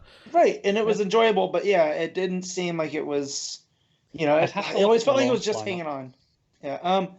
I mean, so I had the new Superman. Right, that's a book that me and Pete both really loved until and that was one that worked stopped. out where it got really special and maybe didn't get successful in terms of like sales because obviously it didn't last beyond 24 issues. But that was one of those things that I think I was really happy for existing. But back at the start was that weird new thing that ended up being really good. Yep. Yeah, I'm just looking at what were the smaller books. Trinity obviously didn't end up lasting that long. I mean, it got 20 issues odd, but but we dropped that way before it was done.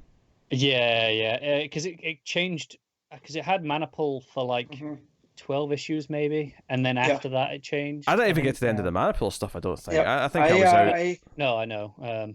No, I think me and Connor did. We tried it until it wasn't tenable anymore. It wasn't fun to read, even. Yeah, I still would enjoy. If you handed me both volumes of that Maniple stuff, I'd sit and read this. This week. I wouldn't have a problem with that. Well, I found it. I forgot how Poison Ivy intensive that story was until I was going through my comics and reorganizing. So, but I guess that says all you need to know about Trinity is it made me forget one of my favorite characters. Yeah, Trinity was kind of a whiff of a book. It was kind of sold on the Maniple art and didn't really amount to much beyond that. Blue Beetle was a small one. Yeah. And that was one where they tried. I actually really appreciate the idea of you got Giffen back, kind of relaunching his baby of a book. Well, that was the thing. They brought Rucka back for Wonder Woman, and that was obviously that was a successful example of this. That was the one that really worked. And then Blue Beetle, it felt like it just kind of, because I read the first maybe arc of that, and it was okay, but it was a bit wordy. From everything I've heard, if you read the previous Blue Beetle run by Giffen, those people actually quite like that a lot. So for its established audience, they loved it. It just wasn't picking up anyone new. Yeah. So book I completely forgot existed was Superwoman. Superwoman was really good to start off, and then, where's Lana Lang at right now? Superwoman was frustrating because I had that great first issue, and then the rest of the first arc was kind of a mess, and then once it switched to just being Lana, it got better. And then the last arc with I can't remember the writer's name, but it was the same writer who did the last arc of New 52 Supergirl, and that was really solid. And I'm like, man, this writer keeps being brought in for these last arcs, and I'm like, everything's always dead by the time she gets to do it. I think it kind of sucks, but. So that kind of sucked there because it was nice to have kind of that a super family, but obviously recently we've had Lois and Jimmy, so that Superman as a family of books has felt quite healthy. It's right there. And will for a while, but not for long. Justice League of America went 29 issues. It went way up till Snyder started, I think. Yeah. I only got through one. Yeah. I'm just trying to look at Green Arrow. I don't know. Yeah. I'm just thinking conceptually what would change there, rather than just the books and the minutiae. Yeah. Yeah, I guess just committing to a couple of the things that felt more rebirthy, like, I remember people complaining that it felt like the Rebirth one shot set up Aquaman and Mira to be married, and then the main book didn't really kind of like even talk about it for a long time. It was kind of that was a bit weird, yeah. There was a bit of an editorial lag where they'd kind of approved things and then went, no, but it was too late to change. Yeah, so that was maybe a little bit weird, but I wouldn't change too much. For the most part, like, I really enjoyed the Rebirth era. And, Matt mentioning Green Arrow there, I'm like, yeah, man, I really like that book. And it's just weird. It had like 50 issues where, for the most part, a handful of issues aside, that was a great book. Yeah, him stuck on that island again was not as fun. That's the one drop down I didn't enjoy, but the most of it, it's a whole lot. But Percy was on that up to about issue 40ish, right? It was around there, so it was only that last like half a year or whatever that was when he switched to do Nightwing, and then they took that away.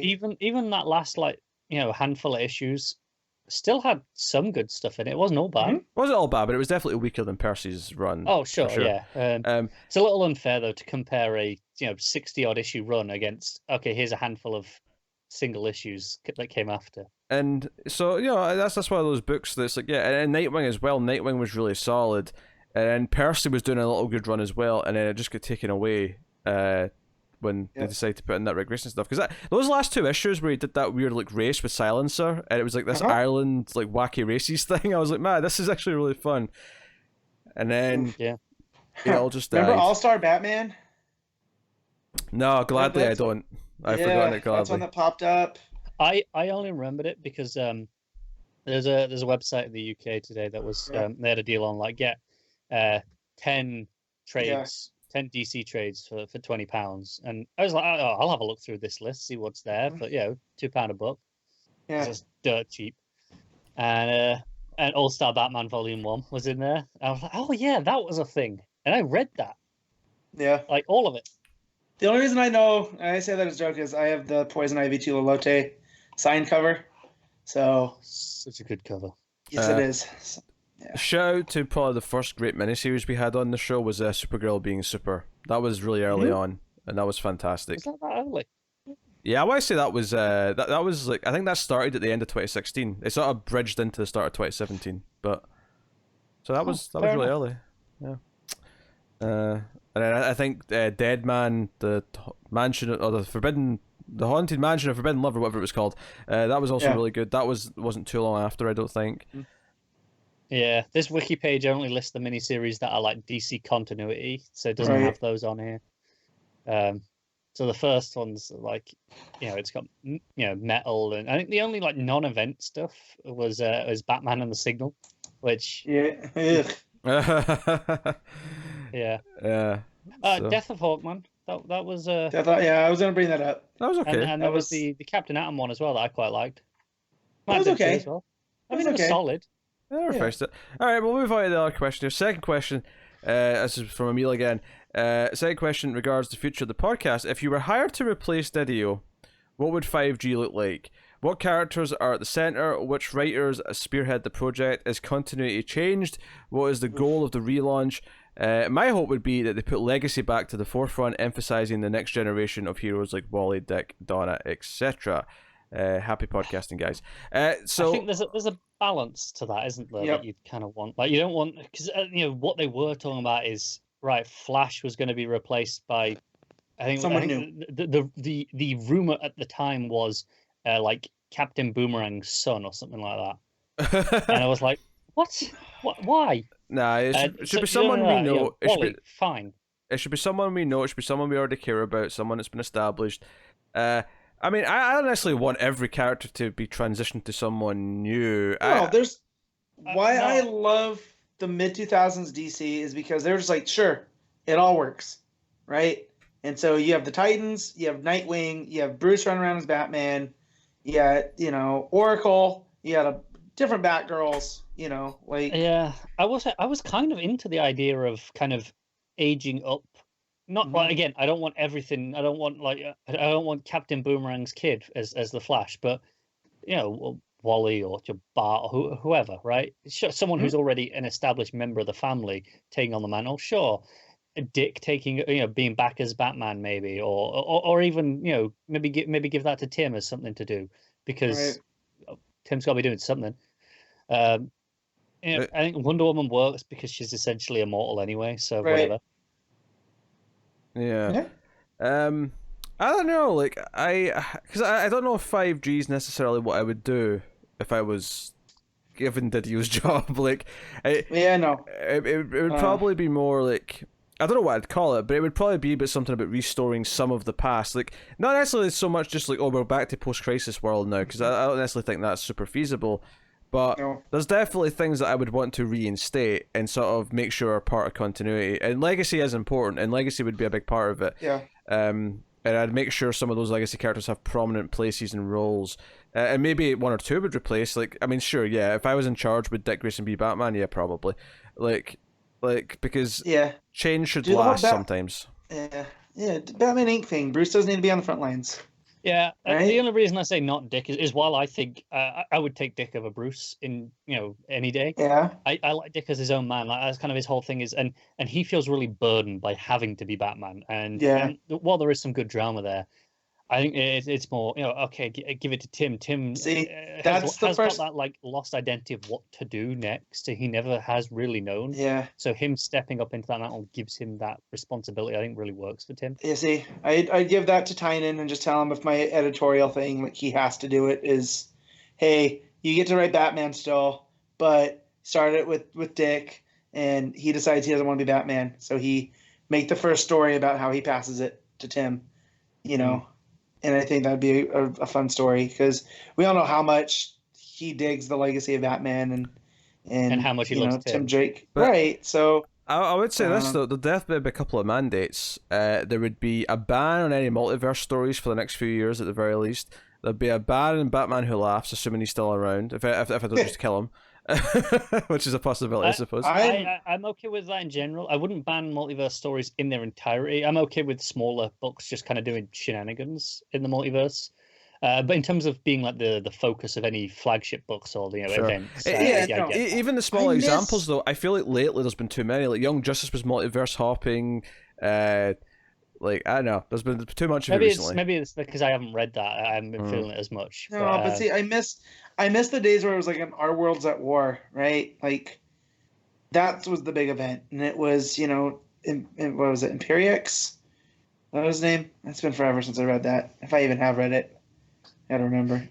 Anyways, but like that type of stuff where it was a crossover and you felt it, but it wasn't like, it didn't feel like you had to be reading it to know everything that was going on. It was just like I guess what they tried to do with Year of the Villain, and they just didn't nail it. No, definitely Wally and Dick are back to normal, and we're gonna do that. And obviously, shoot, I just want a good Nightwing book. That's all. Yeah. That's my one thing. Y'all do what you want. Just, give me a good Nightwing book. Higgins, what are you doing? I know you liked the Power Ranger stuff, but come back, please. He was posting a lot of comic book writers and artists have been posting, old files and stuff over the past week because why the hell not? And he was posting like the early covers for his Nightwing run, the start of New 52, but when they were still in blue before they got told to recolor in the red. And I'm like, honestly, I saw the cover and I just assumed, I saw it and went, yeah, that's a cover. And then I read it, I went, oh shit, yeah, this image was in red originally. It just looked so bright in the blue that I didn't even notice that it was wrong. Nope. So that's because it wasn't wrong. The actual cover was wrong. You know what I mean. But yeah, no, that basically, I'm kind of with Pete on the big, like, just kind of let the stories be themselves. And if creators wanted to get together and do a crossover, then, pitch it. What do you got? And see. Yeah, I think that's one of the few things the New 52 got right was the lack of big events. Like, it didn't feel staggered by them. Like the first one wasn't until Forever Evil, and that was a few years in. The problem with New 52 is that nothing felt connected either. Everything felt so isolated and alone, and it felt it is tough to get that balance going because you want books to be able to read and stand on their own. That anyone can just read just Batgirl and be fine. But you want it to still feel like it's part of this larger tapestry. It is a tough balancing act. Well, that's where the editorial teams come in, and I feel like a strong editorial team is going to help make that happen. Like I feel like Tomasi, when he was the editor at Green Lantern, was handling that pretty well until he took over Green Lantern Corps. As far as the continuity, is anything changing? I'll say this right now. Superman's parents are alive and have been alive the whole time. That's number one. I'm just going to say on mine, if we're still jumping forward in time, they might be dead by now. Because Superman will be like... If we're jumping forward, I wouldn't jump forward though like that. So that'd be fixed. I'd probably fix a few other things that I can't even think of right now, but there's definitely little things that they took away with the New 52 that I would fix and put back in place. So there's that. Batman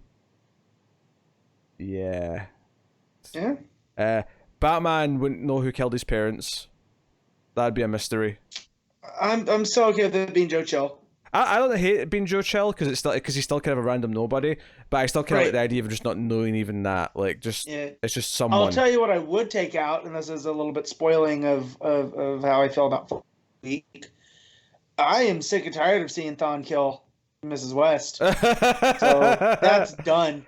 That's out. I'll be honest. I think even the TV show has made that scene. Honestly, I was going to say that as well. I was going to wait till we got to the book, but and we kind of talked about that at the end of the last issue as well, where I feel like I've seen this on the Flash TV show 6 times already, and this does not help. No, it doesn't. No. So that would be my one decree too. You with the Flash family, like they're all active. If you want to have Barry, if you want Barry retired in the future, whatever, that's fine. But we're not doing the Thawne killing the mom thing anymore. Like, it's happened. He's over it. He learned his lesson from Flashpoint. It's fine for that to be in continuity as his origin. Oh, sure. Right. But I don't need to see it. I don't need to revisit it. We often say we don't need to see the pearls anymore. No, done. I don't need this. Same with Krypton exploding. I don't need any more. Yeah. These are origin events. We can reference them. Kind of like, I love how Morrison does an All-Star, right? Oh, that opening. Actually, Joe, a mandate would be for me to a point, right?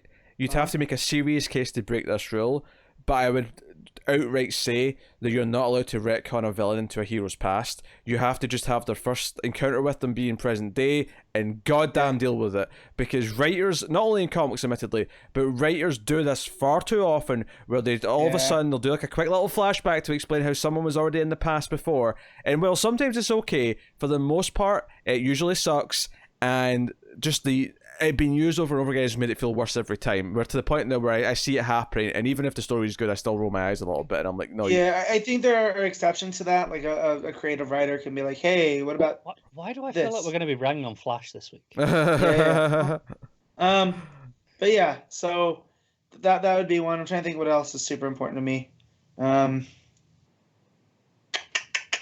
Do I say this just to upset Pete? Because I know Connor's kind of simpatico with me on it.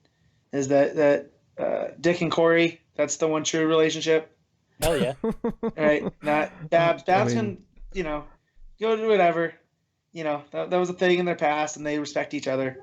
But I want Babs, Grayson and Corey. The high school girl where she's there because you're in you're in the local area, but once she's out in the wider world, there's more suitable options. Yeah, so I think that would be a thing.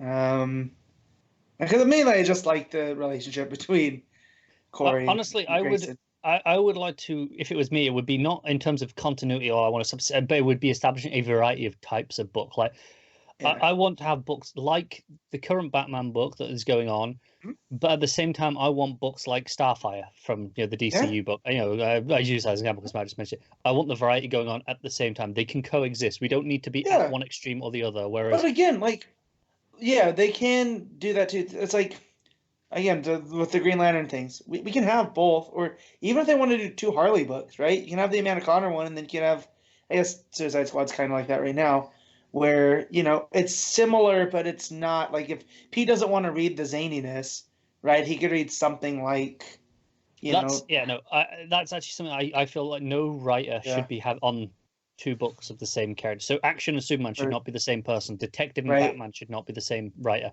because in the idea that, okay, if you don't like that writer, you can get the other book to get that character, especially with the bigger characters that have multiple. I like books. That. Well, especially I'd now. do a similar thing with Wonder Woman as well, where I'd split her double shipping book into 2 books. Just do Wonder Woman Sensation and just give it 2 writers. That's why I love what Rucka did there with the alternating. Yes. Because it felt like 2 different books. But book. I mean, again, it doesn't solve the problem of if you don't like Rucka, which I'm sure there are people that don't. No, I know, I can't comprehend it, but there are people who can't comprehend my feeling with Bendis. But I'm sure I get it, especially after this week. I'm sure there are people who don't like Rucka, and it sucks for them that I haven't got a Wonder Woman book now. And so again, those bigger characters, so Batman, Superman, Wonder Woman, Green Lantern, are probably the bigger ones that I'd really be like, okay, no, these are all supporting Flash as well because it's double shipping. But these are all supporting the same amount of issues. Split them in 2, and make sure it's separate writers on said issues. Yeah. So, I mean, there's definitely some staples that I feel like you're missing right now. We don't have a Green Arrow book right now. I mean, Supergirl's about to end. There's some books that feel weird not to have in the lineup. from what I gather, the new Leviathan book is pretty much just a Green Arrow book. From everything I'm hearing from Bendis. I mean, that's fair, I That's suppose, but like, it's just one of those things, and like, I mean, there is technically a Nightwing book, but I mean, like, If it doesn't have Nightwing on it, No offense, it's Jurgens. not. It's not a Nightwing. Yeah, book. no offense to Dan Jurgens, who's a legend, but no, it's not. Yeah, he is not to blame for that monstrosity. No. So, but no, just there's just certain things that, as my personal taste, would and I guess that makes me no different than DDO, because clearly he doesn't like Wally Wester. That's why I'm really trying to avoid right? just being like, I like this and I like that. So we're So I try to be even, like, okay, variety in the books, different writers on the same characters. I can tell you, I'd have an anthology style book about Hawkman and all his different personas. Yeah, because that's what I like, and that's how I could express my pulp love of that type of That's the stuff. sort of thing that you'd greenlight. Just okay, even if it doesn't sell well, you get like a handful of books to experiment with, to try every year. You get to launch 3 books that might sell terribly, but it's fine. We can take a loss on them. If they do well, great. If not, never mind. Right, that'd be that, because I know Pete's like that. He's always wanted the Batgirls book, right? And that's so. I mean, again, that just comes down to our personal tastes, and I feel like when John just kind of the things, he really likes Cyborg, so he was trying to put Cyborg at the forefront, and so oh man, TC is weird right now. There's no one in charge. It's Jim Lee, but we all know how he. We don't know if we're getting books in 4 days' time. Yeah. As far as writers to spearhead it, I don't want to. We've been talking about this enough. I'll just say Tom Taylor's in charge, and then we can move on from there. I'll agree that we also want Tamaki. Yes. To throw Tamaki in there a lot. I mean, obviously, I will happily take Rucka and Johns and my other favorites I've already had. Honestly, it's all well and good bringing back all these old people who've had fantastic runs in the past, but I'm really excited about seeing what can we do moving forward. That's why I'm saying that's why I'm saying Taylor and Tamaki sort of spearheading, because like I'd like Rucka, I'd like Wade to be here doing something, I'd like all these things. Yeah. But I'm including Tynan in that kind of group still of the he's at the peak now to take over those leading books and kind of drive the direction. Yeah. So, but I know how much you guys like Kelly Thompson, but bring Kelly Thompson over. Oh yeah, Kelly Thompson. Also give Jody Houser a proper ongoing book that's not ending soon. Yep. Let her have a book. That'd be good. Whatever. To me, I would give her whatever book she wants. Right? She doesn't have to be limited to, Supergirl or Batgirl or whatever else, like Birds of Prey. Shoot, maybe she wants to write a Birds of Prey. I don't know. Let them do. I think that'd be my overall thing, is within reason. Let the creators create. Because I hear too many people are always like editorial this, editorial that. Yeah. And that kind of goes out the window once you know that these are the stories they want to tell. I think that's something that was really interesting that came out of Marvel now when that first started. Is they obviously Marvel do their big retreats and they're like, okay, and this and they're planning stuff out, and it was basically a case of, look, clean slate. Yep. You tell us what you want to write, and we're just going to greenlight as much as we can, and that's why Jason Aaron on Thor was literally just like, hey, can I do a Thor book? And I went, well, sure. Actually, at the end of his Thor run, I don't know if you read the thing, the first 3 options he wanted, people are already on. And they're okay. We can give you Thor, and he's like, okay. And he's like, well, what do I love about Thor? He's metal. I'm going to do a metal as hell type of stories with them, and we're going to do the God Killer. And it ended up becoming one of the best runs of all time. That's absolutely. Up there. But I think a lot of that was creators, and not all the books landed, of course, but there were some good books at the time, sure. Yeah. But it was creators going, hey, can I do this? I've got an idea, and it wasn't mandated from editorial, kind of picking and choosing and approaching people. It was more open season. What do you guys want to do? Yeah, and I kind of like it because the news came out this week too of Remender and Albuquerque doing some weird Justice League book that never got through greenlit, time. did it? No, but from the one image, it looks cool as hell, and I think I really would have enjoyed it. No, so I'm glad it doesn't exist. Yeah, I don't like Remender. I'm good. Also, put in G. Wilson into the writers' pool as well while we're at it. Yeah, there's the one. Yeah. So, there you go. All right, but that'll do for questions. Like I say, there's a bunch of other ones we got. We'll do some of them next week, but I will ask for more. And if people want to send in their favourite moments from the show, that'd be good. Hell, even if you want to link us to like the timestamp on YouTube, I could even play some of them back next week. That's a That's potential. asking for a bit much. If people have them ready to go, if people send in timestamps, I'll even play them back in the show. And as they say, Connor looked like an idiot once. We can watch it, and then me and Matt can laugh. It'll be delightful. As long as someone find us the timestamp of people not knowing who Starfire was. So yes, that is questions. So thank you to everyone. Obviously some of the other questions had tagged on at the end, like happy 200th episode, thanks for the podcast, stuff like that. We appreciate all of them, all good stuff. So yes, thank you very much for 200 episodes of this nonsense and giving us a reason to keep coming back. So with that said, we do have a reasonable list of books to get through this week as well, so we shall begin on that. So first up this week, we'll look at Action Comics 1021, Brian Michael Bendis writing with John Romita Jr. on the art. It just makes me happy knowing that I'm not reading that. I'm upset that this might be my last Action Comics issue ever. I just mean that comics might never come back. Oh, okay. So, I thought you were saying it was like bad. No, he wasn't dropping it. That's not what's happening. I'm not gonna drop it. I read. How much bad Action Comics I read? Not bad. No. Here's the thing. I've said this on every Action Comics the last 4 times. The story itself isn't bad, but having to look at the art, it makes it that much worse. However, not a fan of the story. The way that it ends is everything is like. It just. In the bit before this section before, I talked about editorial interference, and this just reeks of it. It feels like they went to Bendis and said, hey, we need a year of the villain thing, so here's your time. And I honestly don't know when this is supposed to take place in between all of his other stuff. Like, I know it's right before Superman reveals his identity, right? Yeah, because they talk about it at the end. To be fair, it does make sense that it's a little bit in the past, because at the end of it says, "Oh, see where the Lex Luthor and his team, Lex Express, Lex Luthor and his team, like, see where they go, and you're the villain, hell arisen." I'm like, yeah, we just finished that. Like, it's done. Well, there's all that, and then just like with the stuff with Leviathan, it feels. I don't know. This just feels like a waste of 4 issues as of right now. It was more than 4. I wish it was only 4. Was it more than 4? Yeah, I'm pretty sure it was more than 4. Yeah, this has felt like 6 issues, I think, of it's not really much happening. The only big thing that really happens in here is that Superman convinces Red Cloud to go save some people, and then she's kind of not in the villain side anymore. No, I mean, she still has that grudge against Superman, and that's fine. But the fact that he inspired her to not be the bad guy right now, like whatever personal issues are between them, it's not worth the innocent people, and it built her code, because even with Leon, she's not about killing innocent people, right? So she didn't want her to be a monster. So I like how that all fit in, but like Leviathan solving everything at the end just to prove a point, it didn't feel like, I know it's the same writer.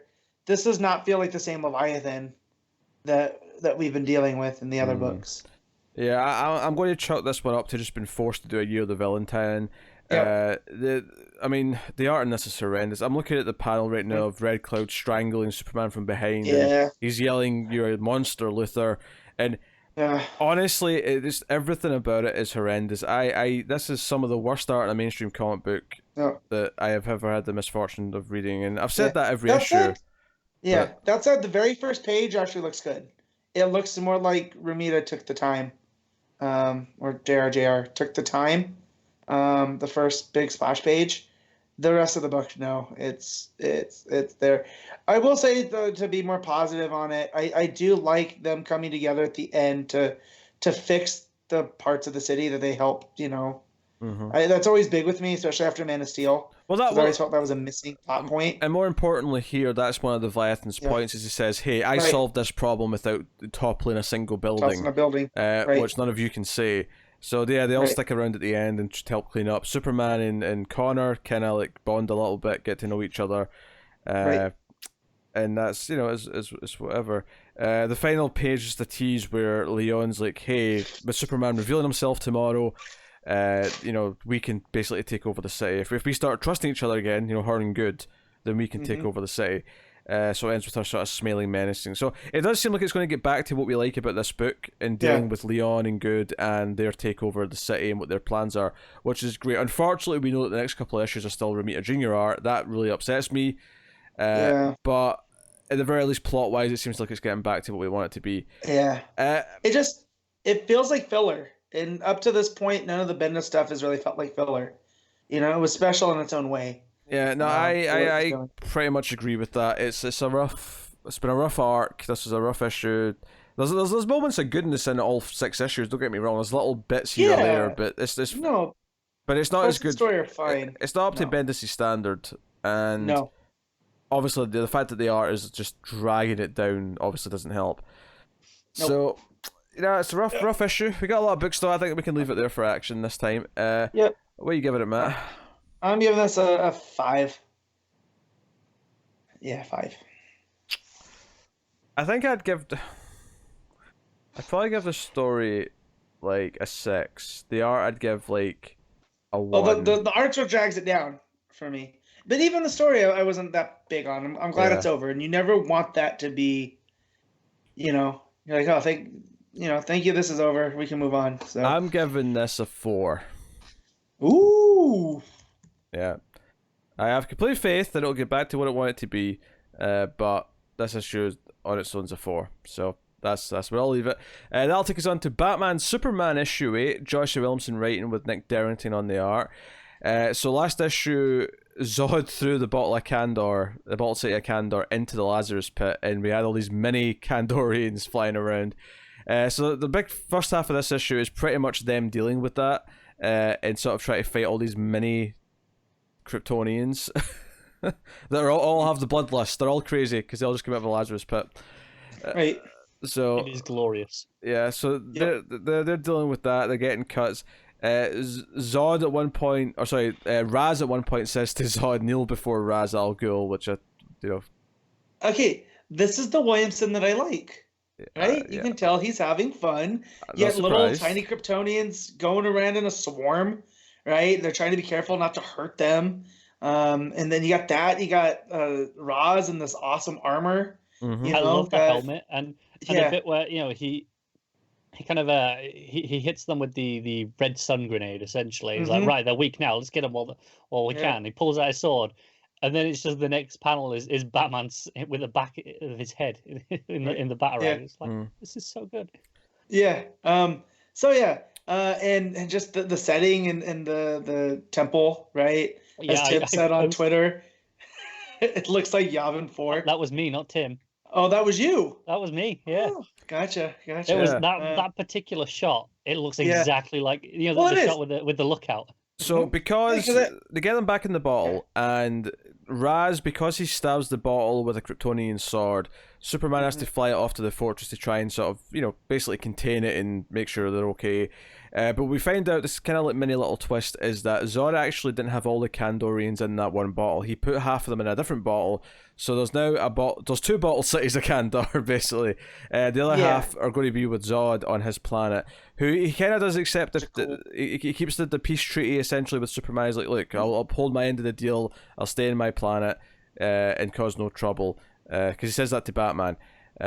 Also, Raz is pissed because Batman essentially saves his life, because Zod was going to kill Raz, and Batman actually saves the day. So he's indebted to him. So Raz actually sneaks off in his plane in a huff because the detective has saved his life. Embarrassed. Yeah. So that's pretty much that. There's a little bookend with Zod as a kid being told by his father, being explained why Kandor is important to the Zod family, and it ends with Zod explaining to his son he's about to start saying the same story as to why it's important to the House of Zod. And I love that because of the split between Zod and Kal, and that he doesn't think Kal should be the sole arbiter of the Kryptonian legacy. So the fact now that he gets a chunk of his hometown, that he thought was lost forever because of Brainiac and whatnot, and Rogolzar. So I love that theme throughout this. Is like, his whole plan was just to have a chunk of Kryptonian's legacy himself. So I really like that. Yeah, and again, I love this place that we're in with Zod, with this uneasy truce. Because this has been going on for a few years now. Yeah. Did it start in Howlin' Pals, or was it going on before that? It was before that because it's when they came. It was during the Jurgen stuff, I believe. That's where they got Jakul. And then they went on Howlin' Pals. Yeah, you're right. That whole thing. That is it, yeah. I kind of love this whole Jakul bit of like, it's not Krypton, but you can do what you want and rule as you see fit, but he's not being a dictator there. He's not just being that. He genuinely wants to recreate a society for Krypton. And that's why I like the split of him and Roz. Is like, Roz is a genocidal maniac, but at the end of the day, he's trying to save the planet. He has just his methods, and so I like that Superman's Roz is Zod, right? At any time, he can be a villain or he can be an ally, and you'll never know. And so, and I like that that's where they're establishing Zod here. Yeah, no, there was honestly, I think I like the first part of this two-parter a little bit more, but not by much. Like, I think all of the ideas were interesting in the first part, so that's where all the excitement of, they're doing mini Kandorians, they're doing, Butler Kandor get the Lazarus pit because Zod's pissed that Rogol Zar killed them. Like, all of that was just such great ideas. This issue is like, okay, we're just sort of capping it all off, but all the ideas were introduced last time, so it wasn't as exciting in terms of discovery, but... Yeah. But as I said last time, Derington's art is goddamn perfect. Yep. It's I good. love it so much. I like it as much it's hard to find fault. Yeah, I like it as much as Marquez's art though. It's definitely still a step down for me. It's different, but it has almost the Silver Agey bent to it. You know, like Superman and Batman are both very square jawed, and so it fits like this.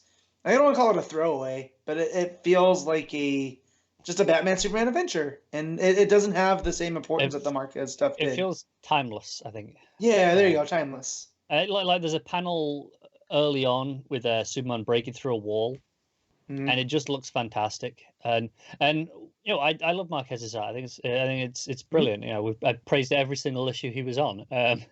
But it's not that I say this is better. I think they are both equally good at what they're doing. But this speaks to me more on a taste level. Yeah. Yeah. All right. What are you giving it, Matt? I'm gonna give this an 8. Connor? I'm gonna give it an 8.5 actually. I'm gonna bump it up a touch.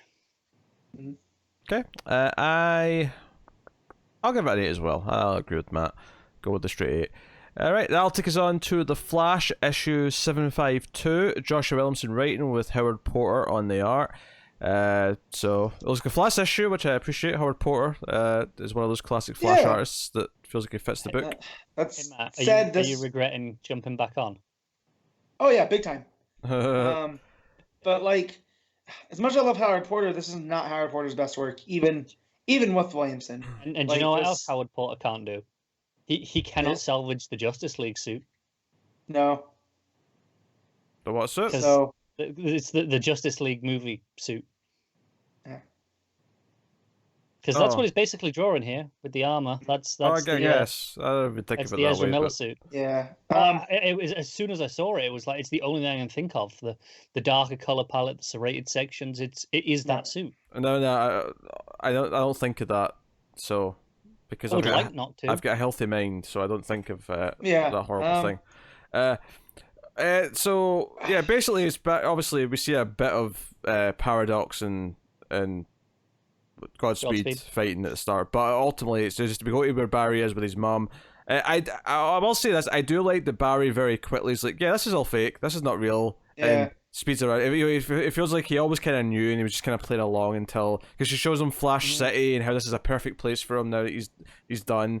And he's like, this isn't a real heaven. This is all fake. It's all a simulation, or it's all just this master plan to keep me busy and away from everything. And it turns out he's actually on the planet where Paradox went when Paradox, was first affected by the Flash in his origin story issue. So that's where he actually is, and he builds himself a suit, like you say, as well as a computer and a cosmic treadmill. He builds a lot of things. Well, he finds the cosmic treadmill. It's still there, right? What do you mean it's still there? How was it there before? I thought he built it. Yeah, he built it. Okay. Well, then I was only half reading because I don't blame you. I felt like it was there. Like the computer he definitely builds, but like Yeah. don't like.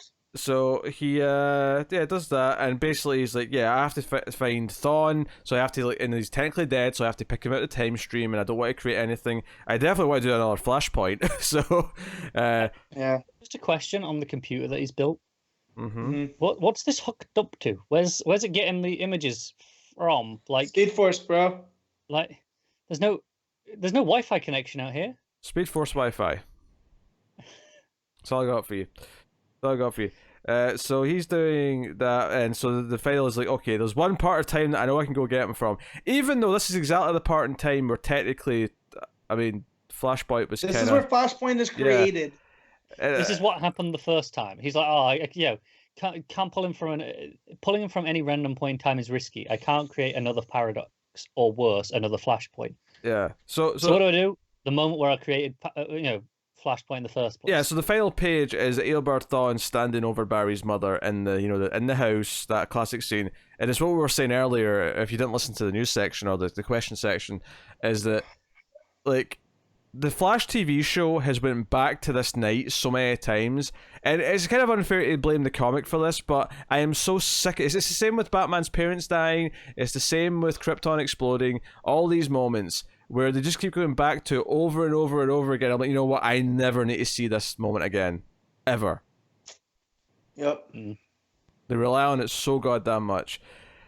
So I was kind of into the last two issues of Flash. This was definitely weaker than those two. You'll find no argument from me on that. I don't think it's as bad as some of the worst issues he's done, though, either. But no, I'm just tired again of it. Like, I don't care about Paradox. Like, granted, I didn't read his origin, but judging from what you guys said, yeah. I think this, if we end up with a couple of months off now, it's going to be a real test to see whether or not which books I come back for. Yeah. I know, Pete, you've told this story before about Convergence, how you just didn't come back for some stuff after that. Yeah. Almost all of it. Yeah. I feel like there's some books like that Flash that if I take 2 months off from, I don't know if I'm ever reading it again. Yeah. I said that, but then I came back because of 750. I think it's different now because we do the show. I'll probably still read everything I was reading before, unless I'm deciding to drop it because of the well, that's it. The when current issue. I'm not enjoying this anyway, and haven't been for quite a while now, and I'm kind of just there reading it out of habit. If I break that habit, I don't know if I'm gonna. Actually, pick it back up. One of the things that I forgot to mention earlier when we were talking about all the delays and stuff and like possible months off, is that this is actually kind of perfect for DC to rejigger whatever 5G was going to be. They can they've got time now to completely redo it all.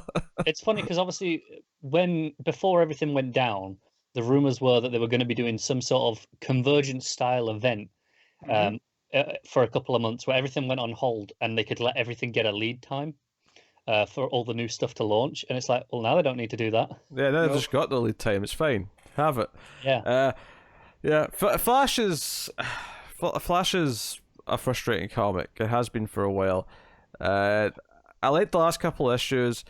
I have to say though, the ending of this going back to the night, because this is the weird thing about it, is that it's almost the same cliffhanger twice in a row, because it ended with his mother last issue as well, and it wasn't the real mother, it was a fake mother in the Speed Force. But there's two things that I have seen a lot in the Flash, and especially the TV show, is get into the Speed Force and seeing his mother, and going back to the night she died. And I feel like I'm so sick of these two concepts that the ending of these last two issues have just been like, oh, can we do something else? What's really frustrating is if you give it the benefit of the doubt after the last issue, then this one is, oh, it's exactly what you thought it was going to be. And then you get to this cliffhanger and you go, oh, I really don't want to read this next bit. I don't want to see this whole issue of this cliffhanger. And then this is the cliffhanger that's potentially going to have to sit now for like months before we get the next issue. Actually, that'll be one of the biggest challenges is coming back, because we're going to forget so much of what was going on in some of these books. So we're going to come back and be like, oh shit, what was happening in this book before? Oh, I won't. It's I feel bad for something like Basketful Heads, where we get to later, where it's got like one issue left. Like there's going to be a gap between issue 6 and 7. Do you know? No, I feel bad for like Harley Joker Criminal Sanity or the Question book that Lemire's doing, where it's every other month already, and then now it's like, we're getting towards the next issue. We're on the second month going into it. On the upside, though, there's a chance when we come back, depending how long this lasts. I mean, Criminal Sanity could go monthly, because if it gets enough of a lead time with this gap, you never know. Maybe when they come back, oh well, we've got the next like 4 in the can, so I mean, we can just put them out monthly, at least for a while. It's funny because obviously they were doing that. They just solicited for June, I think it was the kind of the break issue, one shot, which is kind of clearly there to well, we'll let them get some lead time again, because this comic takes a while, clearly, and that's fine. I don't mind them doing this, but they don't want to take 4 months off. They're like, well, we'll throw something in on one of the off months, but it's kind of weird that now we're like, don't know if we need that anymore. Well, we'll see. But yeah, Flash was like, I guess I'd call it really mediocre. I wouldn't say it was bad. It was just mediocre. I put it off as long as I could. Finally read it last night. So yeah, I read this today. It was pretty much everything. We have no interesting things to say about it. So I guess we just wrap up the review now. Matt, what are you giving it? I'm gonna give this a 5.5. Yeah, Connor. I'm giving it a 4. I think it's below average. I'll go with a straight 5. The straight 5 out of 10 from me. So that's Flash 752. That'll take us out to Batgirl 45. Cecil Castellucci writing with Carmine D. Giandomenico on the art.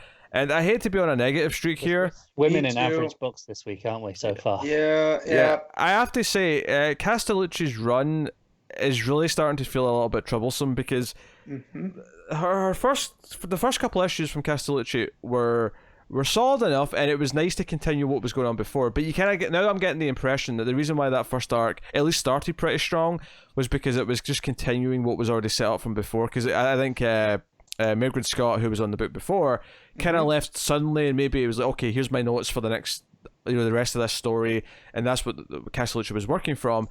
But then we had that 2-parter in the the made up world from Titans, and I really didn't like that 2-parter. And in this issue, I also didn't like that much. I felt like it was overly wordy. It took so long to get to the point that it was trying to make. When it got to the point where Batgirl eventually realized what was kind of going on, I was like, we took so long to get here. Yeah, I've been calling this book overly wordy since Castellucci took over, pretty much. And even for me, this issue felt excessive. So I dread to imagine. This is one where Connor was just talking about. I don't know if he'd come back. I don't know if I'd want to continue, because there's nothing, there's nothing interesting here with Babs. Like, I don't care about her and Jason Bard. I don't like. It's lost its sense of identity of this is Babs being Batgirl, right? I was actually thinking as I was reading this today that I might drop it. But based on this run, based on this writer, obviously a new creative team, I'll check it out again, because of course I love Babs, and I love because even early on there was a really confusing thing to me in the art slash the writing where you have Babs come down, she finds this homeless person that's been coated in gold, and then there's all this lightning going on, and there's this weird thing where there's a couple of people speaking off panel, and I got really confused, and it was one of those sort of things where if it started off with like something happening from a distance and we see these word balloons coming off panel, I'd completely understand what was going on.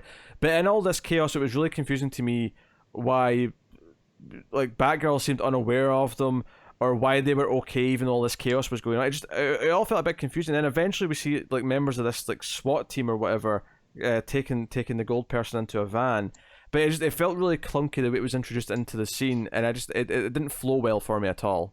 I agree. I think you needed to see the figures outline first, and then you can do all these panels and then make it clear that she's not seeing it right away. If that's the route you want to go, she's not seeing it in the confusion. But if you just show us them coming in off panel first, out of her line of sight, then have her, looking confused and not seeing it, but then you can still have the speech bubbles go to off panel, and we know who's saying this now, or we've got some idea.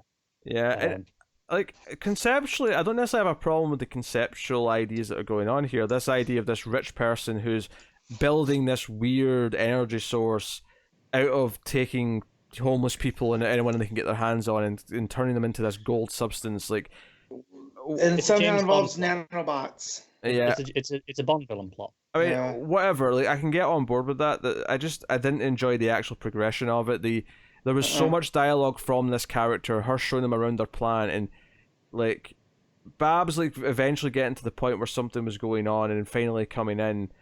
Like, it took too long to get to that point, and then but she runs into Batwoman, and this really bothered me in the art. Like, why is Batwoman's suit grey? I don't understand. Yeah. And the weird thing is see if it was just all the one tone, I would say it's just. I mean, it's still black. It's just lighter than usual. But the mask is darker than the rest, so it actually makes the suit look grey compared to the mask. And I'm like, why is her suit grey all of a sudden? Her cape's still black. Yeah, it was weird. I was like, what was this choice? I don't understand. I don't hate that choice, but I mean, I don't mind grey suits if you want to do it. If you're just going to tell me, we redesigned her, sure, whatever. Yeah, I mean, I like Batgirl's grey suit. I like when Batman has a grey suit. Like, I don't have a problem with grey suits. It was just weird because she's never had a grey suit. It was just all of a sudden. Yeah. And I think it was going to be I get that Batman's cowl is obviously a different colour from his suit, but it feels a bit weirder on Kate for some reason. I guess because I think it works in context. It looks really weird on that first half-page panel at the top where you're looking at the inside of a cape, which is also red. I think when you get down to the next panels and you're kind of seeing over her shoulder and you see the black cape, and it's like the black cape goes into the mask. Well, that's what happens with Batman. I think it works a lot better there. That's why it works with Batman. Yeah. I think it's not as clear because her hair often covers that divide between the mask and the cape, so it doesn't make it look like one cohesive thing like it does with Batman over the top of his head. Yeah, and for some reason, Batgirl and Batwoman like fight as they're explaining to each other why they're here. I'm like, why are you two fighting? Which they were on the same team for a minute, right? So they should at least be able to have a discussion. I think Batwoman dropping in and like covering her mouth, being like, "Look, it's just me." That's fine. Yeah, that's fine. But there's panels of them kicking each other, and I'm like, okay, I get that Babs is pissed that Kate wasn't around for Alfred's funeral, or whatever. I'm happy with them bringing that stuff up. Again, that's that shared world kind of sense of continuity. Good stuff. But for some reason, they're kicking and punching each other, and they both end up on the ground, and I'm like. And it'd be one thing if it was like if this was two characters who had a rivalry where this felt like it was in character for them to be fighting, but it feels like it felt like she ran into Catwoman or something. Maybe not current day Catwoman because she's more close to Bruce, but like it felt like Batgirl ran into Catwoman in like a previous era where they'll fight for a bit and then realize they have to team up. But it shouldn't feel like that because it's Batwoman. What is this scene? I don't know. And then KGB shows up out of nowhere. Yes. And then the cliffhanger is that he's grabbed Batgirl and they're going to use her for the next goal victim, essentially. Right. I really didn't like this issue at all, and because of that two-parter, which I also really didn't like, I was basically thinking about dropping this halfway through this issue. So. Yep, me too. And the Jason Bard stuff, I still don't know why he was running, because he still has a bad leg, right? Mm-hmm. So we never got a thing on that. No, playing dumb. Like, did I bring something back from that other world? Like, what's going on? Yeah. And Bag was like, no, nothing else comes back. It doesn't work like that. Right. Then okay, yeah. And the follow up. Right. So, and then you're talking about the confusion on that part too. That there's a woman, right? But there was also a homeless guy. Mm-hmm. And stuff, and I was just like, I was getting confused as the story was playing out. Yeah, you're right actually, because I talked about the voices off panel, but I also got confused because I didn't realize there was two victims. Yeah. So like it's messy and it's not like I was contemplating driving as I was reading this, and it was taking forever to read. Mm-hmm. A lot of comics this week were taking forever to read, and it was making it not fun to be a comics fan. This one took me a long time. Yeah. This was a really weak issue, and it's a shame because I love Batgirl as a character, but like I think I'm probably done with this book, especially since it's out on a busy week, and this was a hard one to get through today. So. And so the streak is broken. What was once one of the most consistent books. Yeah. It was consistent until Castellucci. It was fine through about 40 odd issues. Yeah, it was fine for about 40 well, that said, issues. The first arc Castellucci did was with the I mean, I was a bit up and down on it.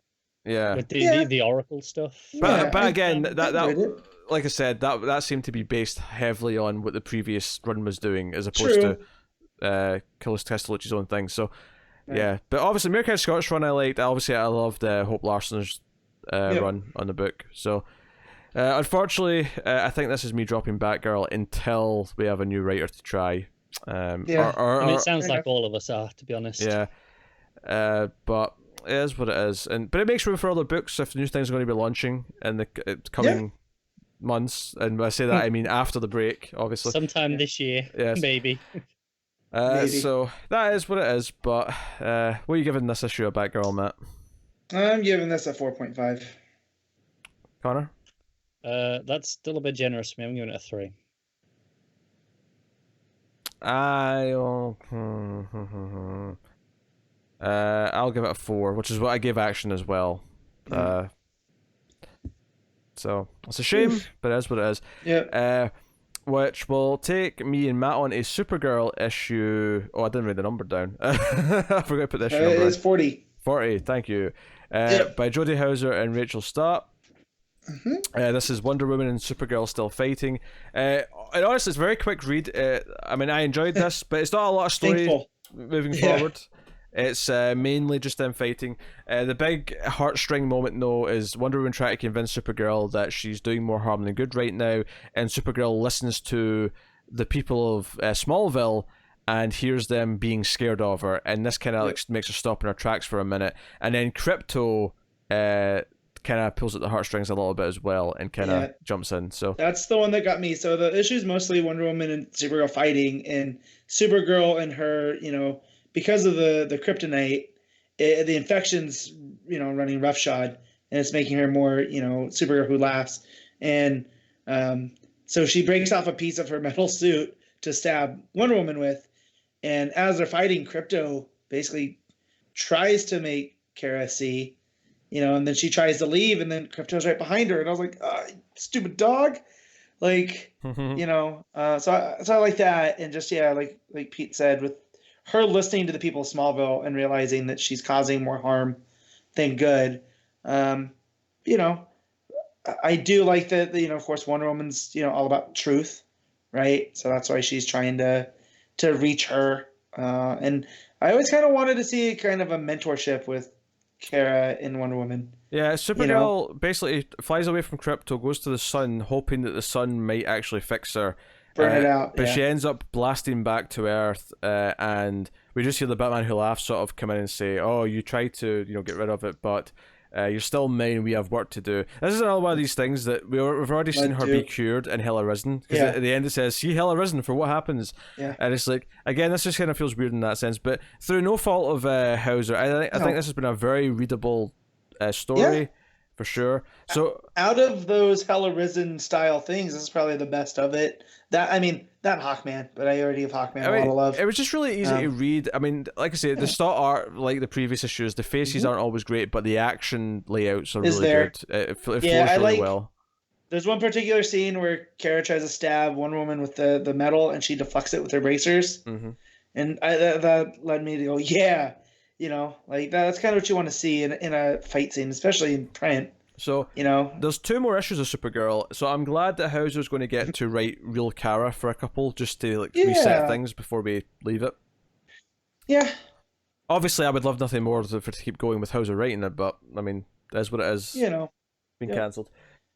So, yeah, I mean, I could pretty much do it for it, but it was, a solid read, very quick. And after reading Batgirl, reading this, I was so, relieved that it didn't take forever. So, yeah, unfortunately, I read probably the easier to read stuff first without realizing I'd done that. Yeah, we'll see. Yeah, I was holding off on reading certain things digitally until I had my physical, and then with my shop not delivering anymore, that's why normally I would have led with the stuff I'm really excited for. So yeah, this was one of the ones that I was excited for, but I was like, well, I'll read it. So yeah, what are you giving it? I'm going to give this a 7.5. I mean, the art's kind of iffy at times, but overall it was pretty good. Yeah, it's funny. I feel like I want to give it an 8. I mean, technically, there's not really much plot advancement in it, so I suppose I have to sort of objectively stand back and say that. But at the same time, I enjoyed reading it, so yeah. ultimately, if that's the most important thing. So I will give it the 8, I think. Well, so 8 out of 10 for Supergirl. So that'll take us on then to Justice League Dark issue 20. Actually, are you guys reading this? Yeah. Okay, Yeah. I was checking. Yeah. I just for a second I was like, wait a minute, did they stop reading this when 10 11? I can't remember. No. Justice League Dark 21. Ram V writing with Alvaro Martinez on the art. Take it away. Which first thing, glad to have Martinez back on the art because we had someone else last issue, and I thought that was going to be the ongoing artist now that Ramby was taking over, and it wasn't bad, but this is better. Yeah, it's better. Also, so I didn't know if you covered it last time because I wasn't here for the last one. Yeah. So, but yeah, no, this is exactly my kind of stuff because it's dealing with the parliaments of life, and the chaos that's being sown through them. Yeah, I was a little disappointed we didn't get more on the zombie mushrooms because those were cool. Yeah, those are cool. I mean, but we do get a cool action sequence with Wonder Woman running through, trying to stop them, knocking them down the stairwell. Yeah, down the stairs. That was a really inventive page, and the way it lay out is you just have her at different points on the staircase. Yep, that was real fun. It was really nice to follow. And we're getting it opens with some backwoods, back swamp, Louisiana, Abby Arcane, always feeling like she didn't belong, but she didn't know why. So I liked a lot of that. Like, the usual stuff. It feels, it definitely feels like Ramvi knows these characters. Yeah, definitely. So there wasn't much of a drop off from where Tynan was doing the stuff, which I appreciate. There was one moment with Zatanna that I questioned, and then went, "Nah, I can see it. I'm down for it." Yeah. I'm not sure. I'm not sure if it works with the rules of her magic. I'm not sure that's quite how it works. You're talking about the Bohemian Rhapsody moment? I am. Yeah. So, although that could have been a mistake, there could always be something that's fixed later in an updated. I mean, like I say, it was just it threw me a little bit. I went, can it work this way? Is it? What it basically told me is it was more the intent rather than what she says, which is a classic magical trope. Right. It's what you mean to do, not what you actually say. That is more important. Right. Which I thought was a fun moment. But yeah, so they're partnered off still. Constantine goes with her. They're going into the rot, which I thought him knowing where to go into that old psych hospital, where it was, real dark things have happened here. There's a place where the rot would survive. And so he uses his, Constantine ways to go in. Key. Yeah. Yeah. And they go into the rot, and when they're there, of course, they get attacked. And this is where she recites, and Zatanna recites lyrics from Bohemian Rhapsody. I love it because I don't know about you, but I always read her stuff backwards. I take the time to work it out. And that first word, I was like, well, that's not, because a lot of her words are really common things that I can just glance at and get. And I was like, what is that? And then I was like, Galileo. I was like, why is she saying Galileo? Yeah. And then it said very, very. I went, oh, I get it. Yeah. Right. So your issue here is that she does the lyrics backwards instead of just saying the words in order backwards. And I feel that, I think it depends on who's writing Zatanna, right? Well, that, and also just the idea of, if she wants lightning, she calls lightning. Right. She says the word lightning rather than all of the lyrics, which it gets. That's what I'm getting. It's the intent of the lyrics in her mind is clear, and the words are just channeling that intent. So I'm okay with it. But it's true. Once I saw the Galileo, and then it doesn't do the very frightening. Yeah, and then I was like, oh, this is where this is going. And I had a stupid smile on my face. Yeah. Like that first one, I was like, Galileo, what are we doing here? Yep. And then I get down, it just says, it says very, very frightening. I was like, oh, I see. And then thunderbolts and lightning. Yep. So it was, So that was a lot of fun. And of course, it ends up being Anton Arcane. And he's trying to take his, champion of the rot, or what was it called?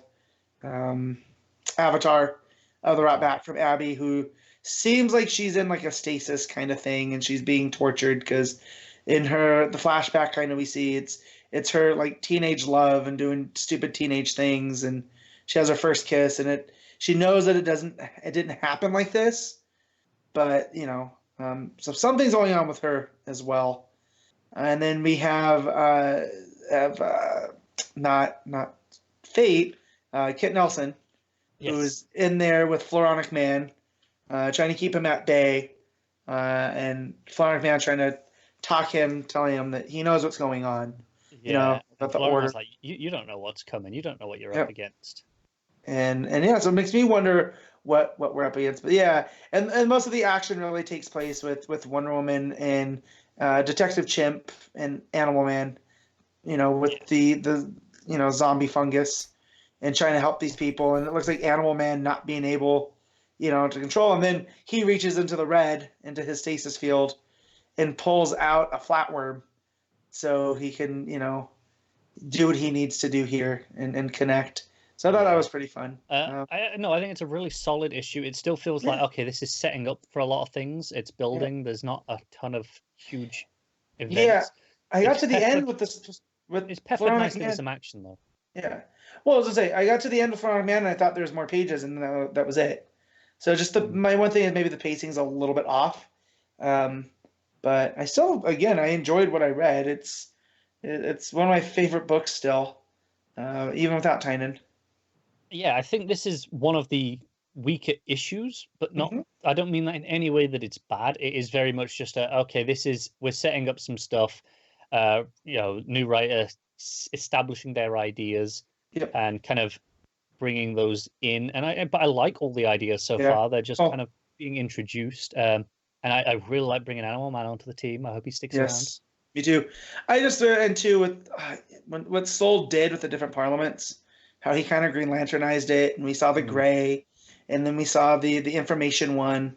I forget what they were called. But yeah. So if we're seeing all these different parliaments showing up here, and we're gonna have this new, this book's always been about using the chaos of magic to bring order. Yeah, and it's a lot of balance. So the whole idea of the Parliament of Life is it's representatives from all the different parliaments. Right. And I think that's really interesting. And and just see how it'll go along. I almost feel like, what if the green has gone rogue? Because that was the thing that Soul introduced. Like, every so often, one of the parliaments tries to supersede the other and gain control over everything in a kind of Game of Thronesian kind of way. And like, what if this time it is the green, and that's why they chose Jason Woodrue? That's it. It's usually the rot that goes rogue, but it did establish that no, it can be anything. Right, and and now that we have the gray with the fungus trying to take over, to them, like, what happens if there is no avatars and this is what happens, and they all need somebody. But really, really enjoying this. A lot of fun. So what you giving it, Connor? It's real solid. I'm giving it a 7.5. All right, I'm going to give it an 8. I think I enjoyed it a little bit more than you did. But then again, I also read it on a day that I read Batgirl and some other stuff that I really didn't enjoy. So, just maybe coming off those things, this looked amazing. Yeah, I can see that. Oh, yeah. All right. All right, cool. That will take us on to... Did I mute myself? I didn't. Good. No. Seconds of silence I've had. That'll take us on to Legion of Superheroes, issue 5. Which took Pete half an hour to read. It was a lot of words. There was a lot. It took me 3 sessions. I started reading it 2 days ago, and so on Thursday, and I finished it this morning. So yeah. And not because I wasn't enjoying it. It's just it's a lot to take in, and I just, with all the words, I needed a break. So. The back half of this, where John goes back into the orientation, and we get more flashbacks explaining this dawn of the Legion of Superheroes and how they came to the point of going to get him, and why, like, Brainiac 5, because the 3 of them, and then they go get Brainiac 5, and Brainiac 5 is like, oh yeah, there's some sort of thing like coming, threatening reality. And it's to do with Superman's time, that if they don't survive it in their time, then we won't exist. So blah blah blah. Right. We have to get John Kent. Yada yada. That stuff flowed really well, and it was kind of like back to what I really liked about the last issue, kind of really establishing some of this stuff and who some of these characters are and how the origin of this is. The first half, where there was dozens of characters talking at each other as they're trying to figure out why RJ Brand set in the police force to like sort of detain them and whatnot. Like, I got the point of a lot of it, don't get me wrong, but like it was so wordy. It was so many characters talking. and he's not here for me to say this, I finally understand what Connor doesn't like about Bendis. Because a lot of this could have been done, more efficiently than with a bunch of words. And there's a panel with Brainiac. I can't remember what part it happens at. I didn't know where, because of the way the layout went, I didn't know what part to read because I was just overwhelmed by the speech bubbles. And usually you can follow them, right? Yeah. And here it went from the top right corner back down to the bottom left corner. But yeah, it was too much at one point. But that said, I really enjoyed what I read. I liked them, deciding that they need to be the Legion, and like, because RJ Brand tells the original three, like, there was a time where we had superheroes and all of that, and that I don't want just a league, I want a Legion.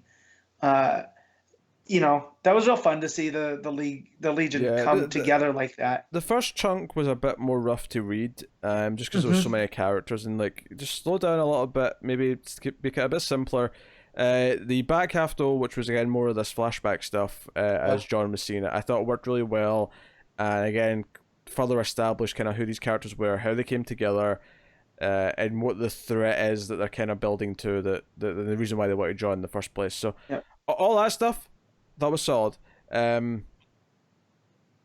said though, even that did have, like, there was a page where Brainiac 5 was explaining this threat, and I thought that was one of the worst pages in the book, just because there was so much dialogue coming from. It ultimately felt like it was just fluff that could have been summed up really quickly.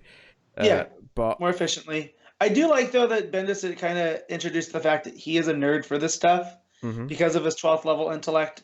It's this era of superheroes. He really has a thing. So that's, for me going forward, that's the key to John being able to converse with Brainiac 5. To go through all this. And I also like the stuff with Chameleon Boy, because RJ Brand being, I think in the original, RJ Brand adopts him, and then you come to find out that he's Darlin and whatnot. So the fact here that RJ Brand is his mother, and that he's a little bit too close for this, so Brainiac needs to pick his brain and figure out what is going on with RJ Brand. Why this would change. I really like that aspect. Yeah, here. And the whole standoff is basically them saying, look, you're not equipped to actually fight the Legion of Superheroes, so maybe back off and reconsider what's happening.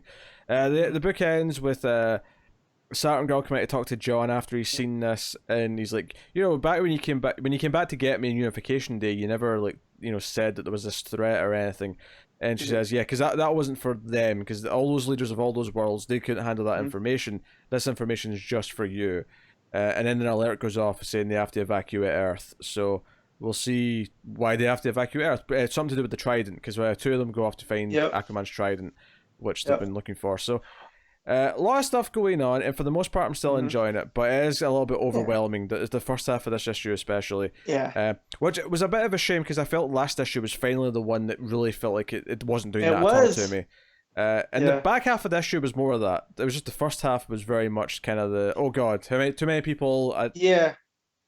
And I do like too, I don't remember what part it happened in, the fact that it's kind of gotten so bad in this future because of all those splits in Earth, right? They were already there before, and now when Earth actually split apart, it made those divisions worse.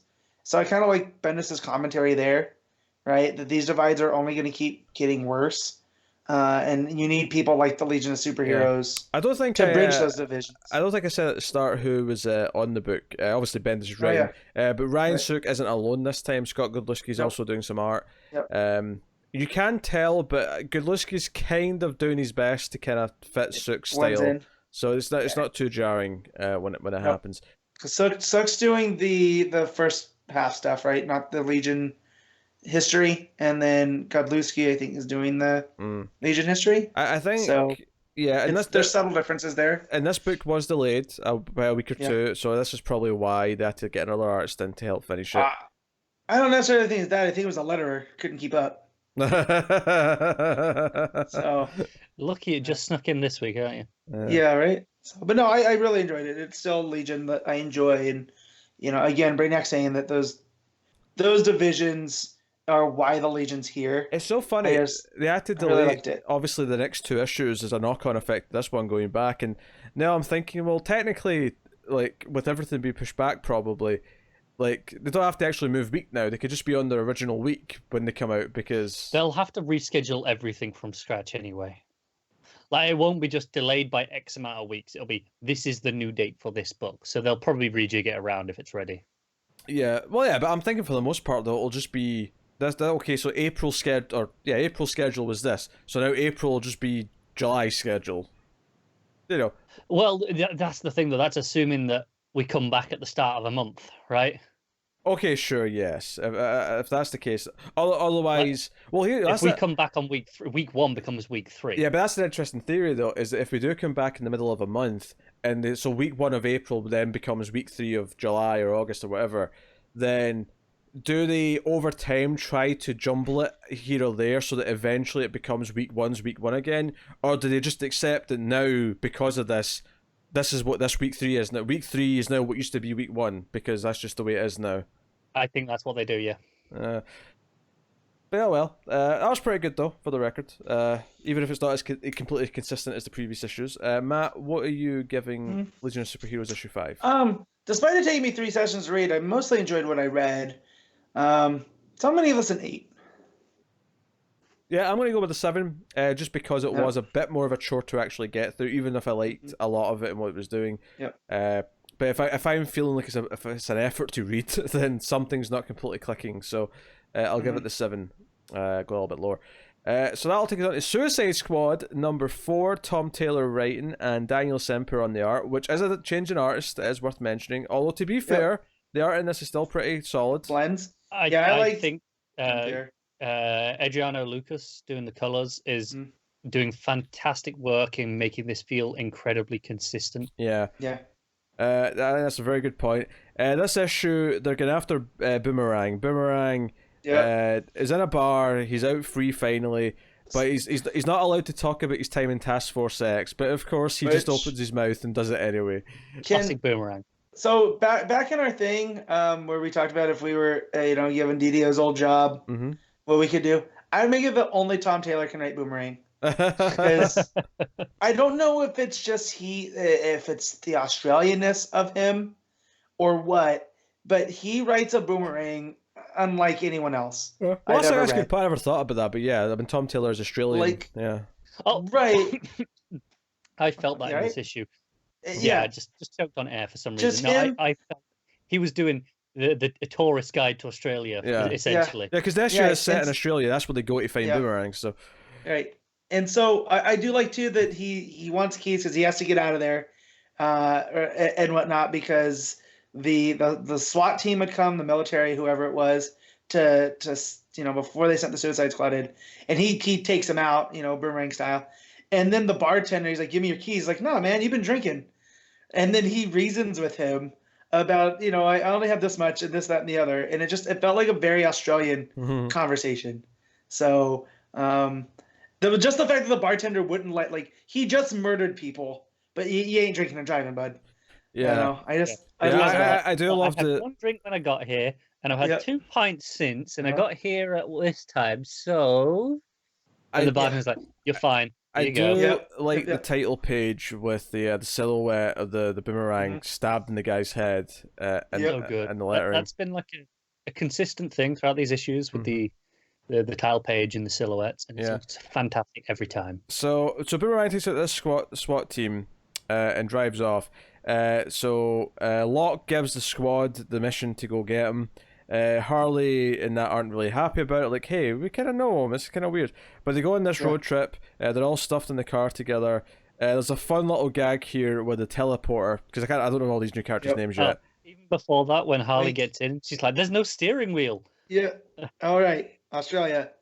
I love that. Also, part of the mission is they have to. I'm going to be honest. Just before you move on, I'm going to be honest here. I actually had no idea which side of the road Australia drove on before that joke. Oh no! Anybody with that came, except for I think Canada, I think anybody that had ties to England drive on that side of the road. So most of the Commonwealth then. Yeah. So Australia, New Zealand, again, except for Canada, because I think they just went along with what we did. What's Japan's excuse then? Why are they in the left? Because Are it's they? smart and it's the right way. Yeah, Maybe. Japan drives in the left. Yeah. Oh, I guess so. Huh. I remember knowing the reason for this, and I'll look it up later. Because it is the correct way, and Japan got there independently to us. I don't think so. Yeah, but there's a joke here where Harley, basically she pisses them off because she keeps saying, "Are we there yet?" And the teleporter teleports her away, and then one of the others goes, "You have to go get her back," and she's like, "Oh, fine." Wink's her name for the record. Yeah, she goes, "Oh, she's fine. I left her surrounded by wildlife." Yeah. So and she teleports her back in, yeah, and she's sitting there shocked, saying so many emus. So it's again, Taylor just knows how to write characters be fun, and even a character like Harley, who typically annoys me in a lot of other books, is doing great in this book. Yeah. She's actually she's fitting her role hilarious. perfectly. But I mean, it's almost like a good writer can make you like a character you normally don't. I know, because they're a good writer. They go out to this spot where there's no signal, and all the tracking devices and all the ways that the Lock can listen to them don't work, so they can talk freely and deal with stuff. And there's a debate whether or not to kill Harley, because can they trust Harley if they're doing all this thing? And the big one reveals kind of her plan and how she's the one behind all this because she got married to someone she was in the military with. And is actually Captain Boomerang, who severed her arm, and that's why she's got that metal prosthetic. So she's got the cyborg arm because of that. But she also kills her wife on this mission. Boomerang in the chest.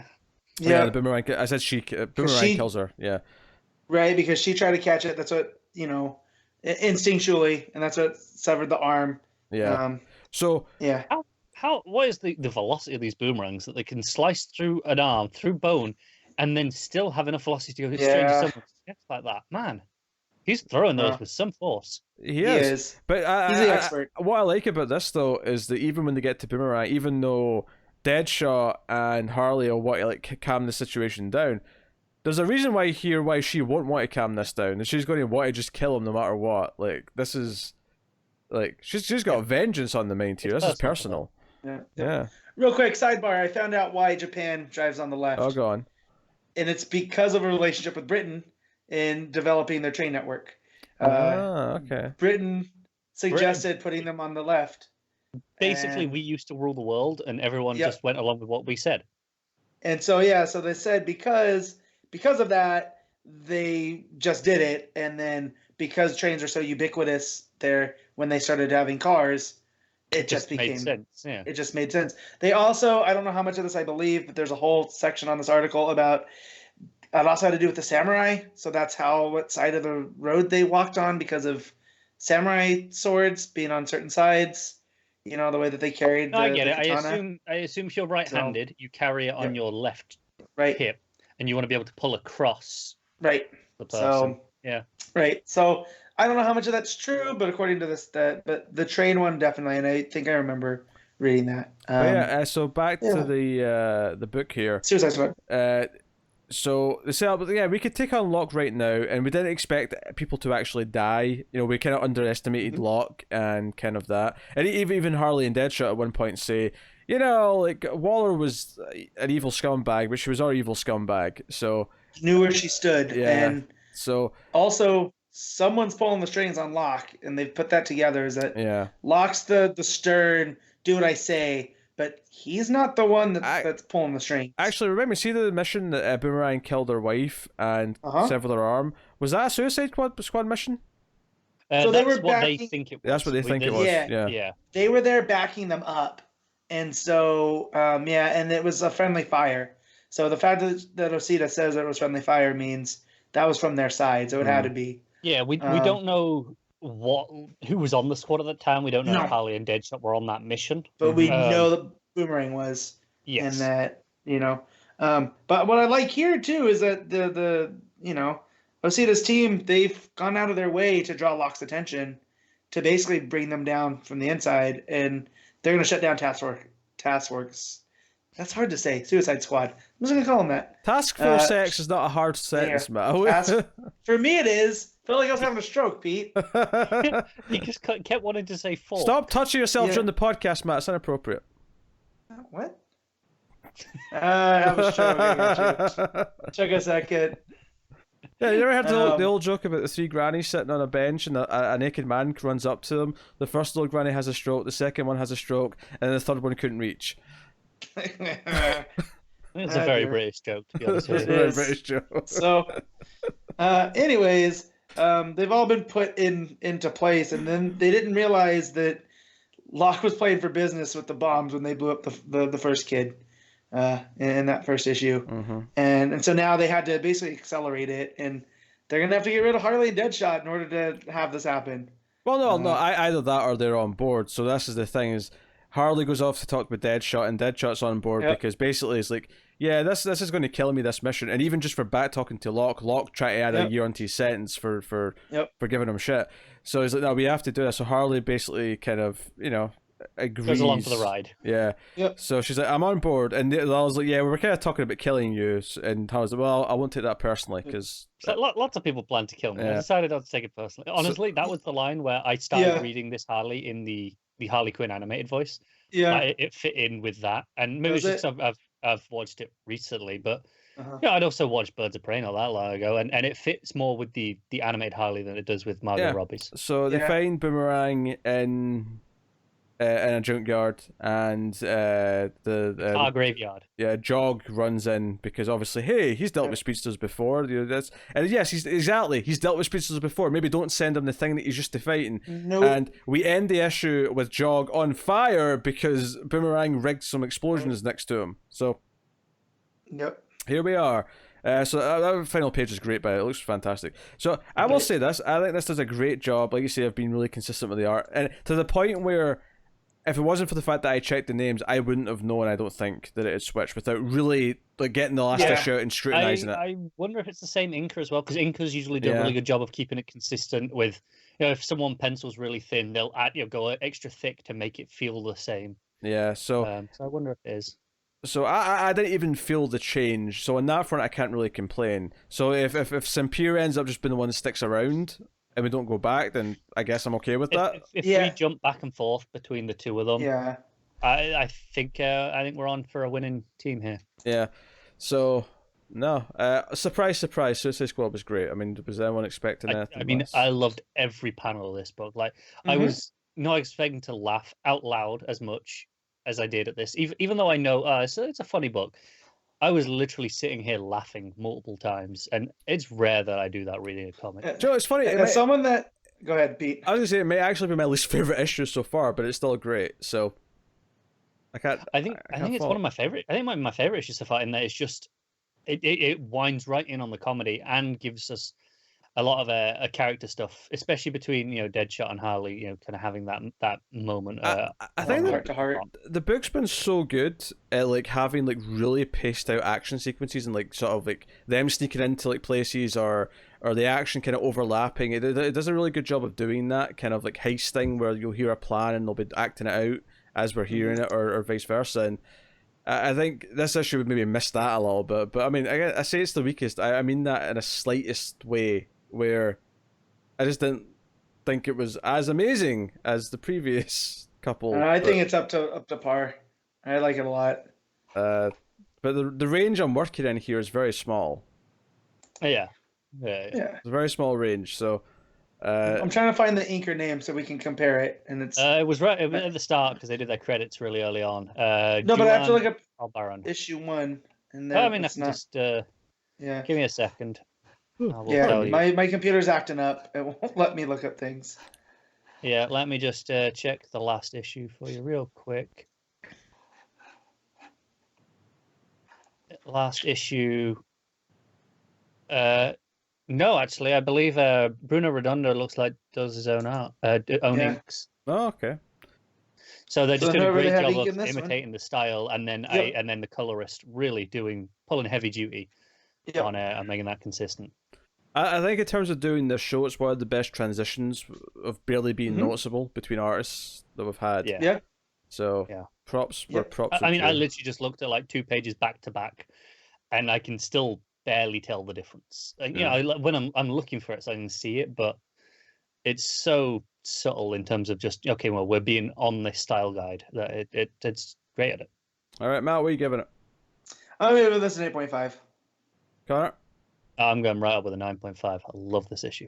Oof. I'm going to go with 8.5, but like I say, that's the low end for this book so far for me. So I mean, I'm hardly complaining. So that'll take us on to Amethyst issue 2. I don't even know who read this, but someone read it. Not me. I like how you didn't ask if any of us read it. You just assumed someone read it. No, someone said they still had it to read earlier on. I just couldn't remember who. Yeah, it was me. Matt, did you ever read the first issue? I did not. Okay. No, so it's just me then. This is still, it's Amy Reeder doing, writing and art. There's a really nice flashback at the start of this, which sets up a lot of themes for the rest of the issue, and probably a lot of the rest of the book. It's like 3 years ago when she's just gone to Gem World for the first time. She's wearing a Superman t-shirt, and it's these not quite rulers, but the kind of council of Amethyst City, I guess, the Amethyst Realm Kingdom, kind of just explaining to her what had happened with her parents, that they've died, and that she's got to live up to their legacy, and they're going to help her rule and such, and and not being sinister about it. Obviously, we cut over the bit where they give us all the exposition of what had happened because we all know that. But there's this really nice touch of her kind of talking about how she feels like she's she's never been here before. She feels like a foreigner. She even calls herself an alien, and her being in the Superman shirt really works to kind of liken that to how she feels and what she's kind of relating to back on Earth.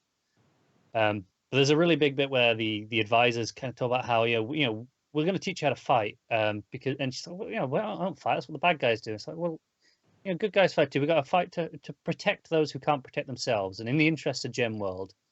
And and as you might put it on Earth, we're the good guys, and you kind of go, uh-oh, that can't end well. But we cut ahead to the present day, and Amethyst is still like really confused that people hate her, because there's a nice transition. The last thing that one of the advisors says is, you're a part of House Amethyst, the most respected and honored realm in all of Gem World. And then it cuts to this moment 3 years later, and it's people going, her asking for help for her people, and going, hey, why aren't you going to help do what we're going to do? She's in a different house now, Sapphire now, after being in wherever it was last issue. And they're like, since when are you respected and honored? We don't care about you. Go away. And they send her through a trapdoor. It's her with a friend, Foss, I think it was her name. Yeah, and the big alien centipede worm, Stan. But still a weird thing, but whatever. But they get down to the bottom of this trapdoor, and there's these like dog wolf things that are going to chase them, and they have to run away on Stan. And Stan, it turns out, can run really fast. But they go on a boat is where they run to, and they're going to Aquamarine next. But there's a whole thing here of it's all about her learning that she's got to travel amongst the common people and kind of understand who she was. She's always been fed like these things from royal advisors. Like, this is the situation. She doesn't really understand because she flies everywhere. She never interacts with anyone. And her friends like, this is why you don't get it. But last issue, her friend, her roommate, whatever it was, is really into Earth stuff. That's why the centipede's called Stan, because they just like Earth names and stuff. But she shows her the crystal healing book that her parents got and was like, look at this rubbish. And she's like, well, have you tried it? She's like, no, it doesn't work on Earth. And they're like, well, let's give it a try. Maybe it's different here. Maybe they're onto something. And they talk about how Amethyst is supposed to be like aims your third eye, and lets you see things. So they make her lie down and try it, and it's like, hey, in your mind's eye, say grant me access to your view of truth, and then you see the amethyst gem on her head kind of swirl, and then she kind of wakes up. She kind of astral projects into the amethyst inside her, the that she's wearing. She's inside that. And she can then kind of look through amethyst elsewhere. So she kind of like sees, her Earth parents have like an amethyst crystal ball kind of on their table because, of course, they do. And she's seeing them at home, and it turns out she's like, she realizes she can direct this to see through amethyst anywhere, and she's using this to try and find all her people who are missing. At this, she's like, well, they must have some amethyst on her. They must do, and she finally sees them. They're all in Lord Opal's chambers prison that we kind of saw before, and they're all imprisoned inside Amethyst. And then the big moment here is when she sees her parents as well. And we knew from the reveal at the end of the last issue that they were still alive, but this is her learning now that they've been alive the entire time, just trapped in Opal's world in Amethyst, and that she could have been doing something to save them.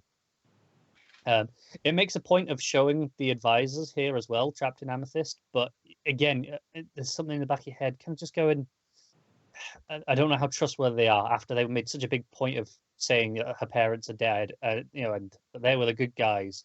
So even though they seem trapped, I'm not sure. But she kind of wakes up after this, and kind of just goes off on one, and she's freaking out, and she seems to faint at the end. But it's unclear whether it's an actual fainting, she's just fainted, or if there's some side effect of what she just did. I'm sure we'll find out. If it is just fainting, that makes sense, because obviously this was quite a huge revelation that she's just taken in, and she's not handling it that well. But I do wonder if there is some side effect going on. But no, it's a really solid read. It goes in really quick. The art is very unique. It's not like anything else that DC's putting out right now. Pretty nice. Color palette, again, it seems to be working really well in that, it's obviously she's all in purple because that's Amethyst, but when we're in Sapphire near the start, there's lots of blues. And I don't just mean even in the blue gems, I mean the lights are blue, and the way they design their world is around that deep blue of the Sapphire, and even like their tunnels have that. And then when we get to Aquamarine, the end we're going towards there on the boat, it's all these light blues instead. And it's really nice the way that this color palette's worked. I don't know if Amy Reed does the colors as well. Yeah, it looks like she does. So that's really solid. I give it a solid 7, I'd say. That'll take us on to Far Sector issue 5. N.K. Jemsin, on the writing, with Jamal Campbell on the art. So this gives us more of the backstory and more how she ended up with the gig. It doesn't go into super detail yet about the offer itself, but we see her history as a cop and how she was essentially let go. And I like that it kind of makes us assume something in the writing, and then she says, "No, that's not even why I was fired. I was fired for this other thing," which is like, I mean, because the first thing is unjust, because she reports on her partner for police brutality, and we assume when we read that in the flashback, okay, that's because she's complaining that she's been let go. Her. And she's drinking.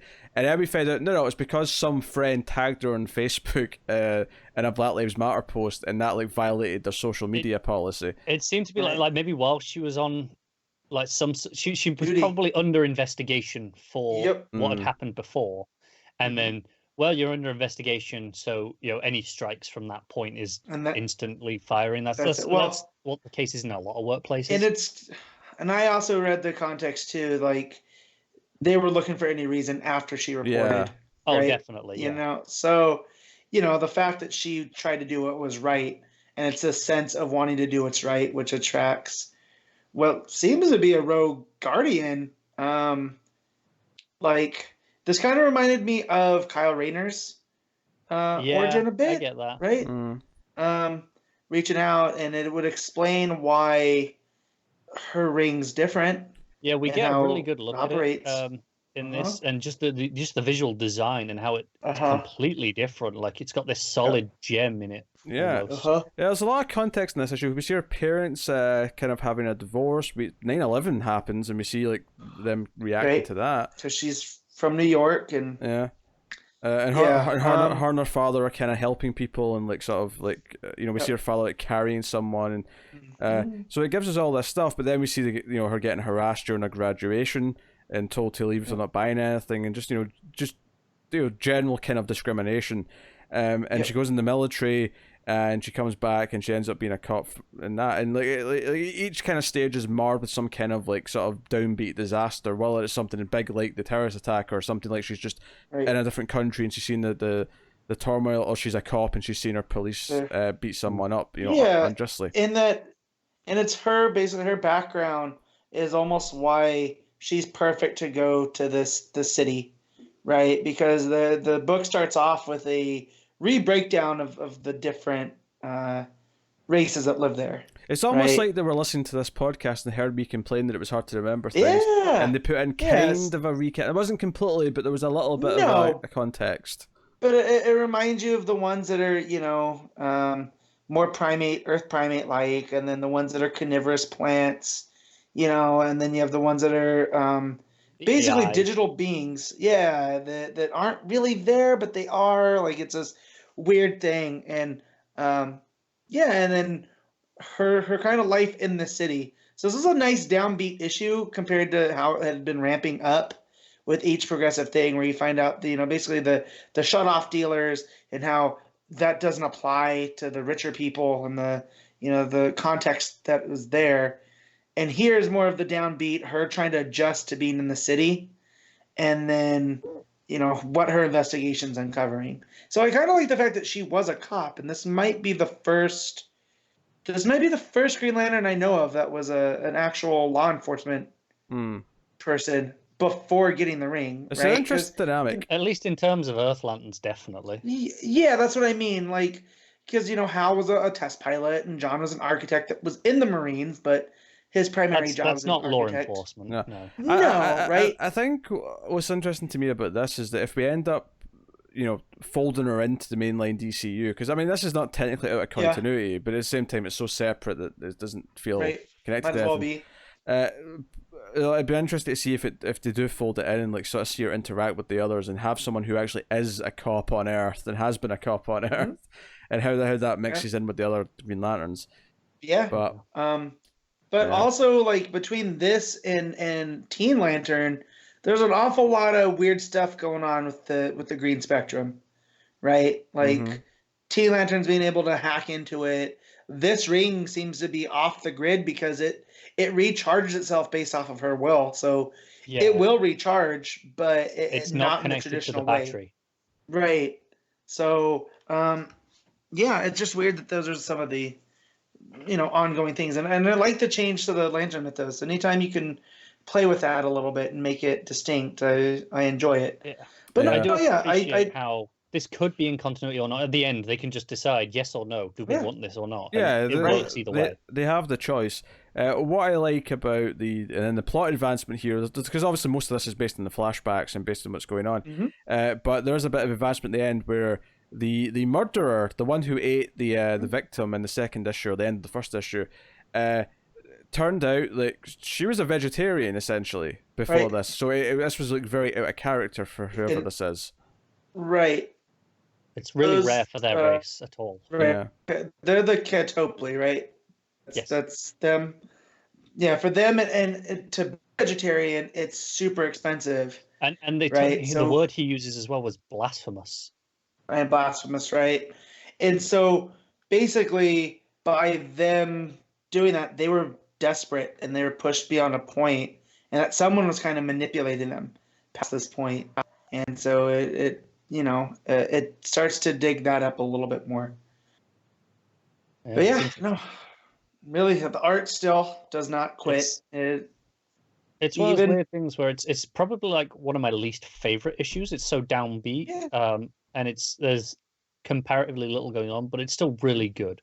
I think this is an important issue. If anything, it may even be my favorite because it's taking the time to let me get to know the character. No, that's the thing. I think it's extremely important in the context of the book as a whole.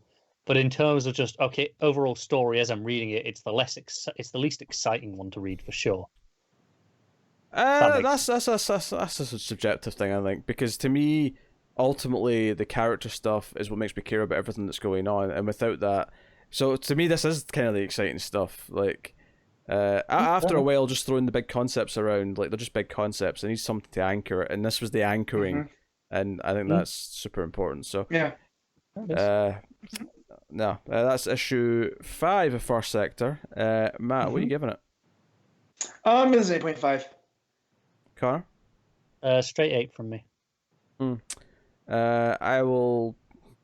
give it a straight 8 as well, I think. So and we should know too that before all the chaos that's happening about shipping, this was supposed to go to bi-monthly too, for whatever reason. Yeah, it was switching to bi-monthly. That may not happen now, because if they get enough issues done in the off time, then It all depends Right. on how long we're off for, doesn't Yeah. it? Right. And so if that's the case, then cool, because I really do enjoy this book. Yeah, I did hear this week that like basically when the printers are opened again, it would be like 2 more weeks before books actually come out from then. So Right. So at a minimum, we're looking at least 3 weeks of no printed books. That's the absolute minimum this could be. Yeah, I know. This isn't exactly, might not be what DC have, but Boom, when they put out their statement earlier, said the next 2 weeks worth of books are printed and they're at Diamond ready to be shipped. Whether that is kind of the case for most companies where they're kind of, oh, all right, 2 weeks are already done, but we can't do anything with them right now. I don't know. Maybe Boom were just ahead in their schedules. It's hard to say. But it's just important to remember that even if Diamond open up to, well, like tomorrow, but like if the printers, rather I should say, start working again tomorrow, it would be at least 2 weeks before we get to the books that they can start printing. So just keep that in mind. So basically you have to add on 2, so whenever they come back, it's another 2 weeks after that before we start getting books again.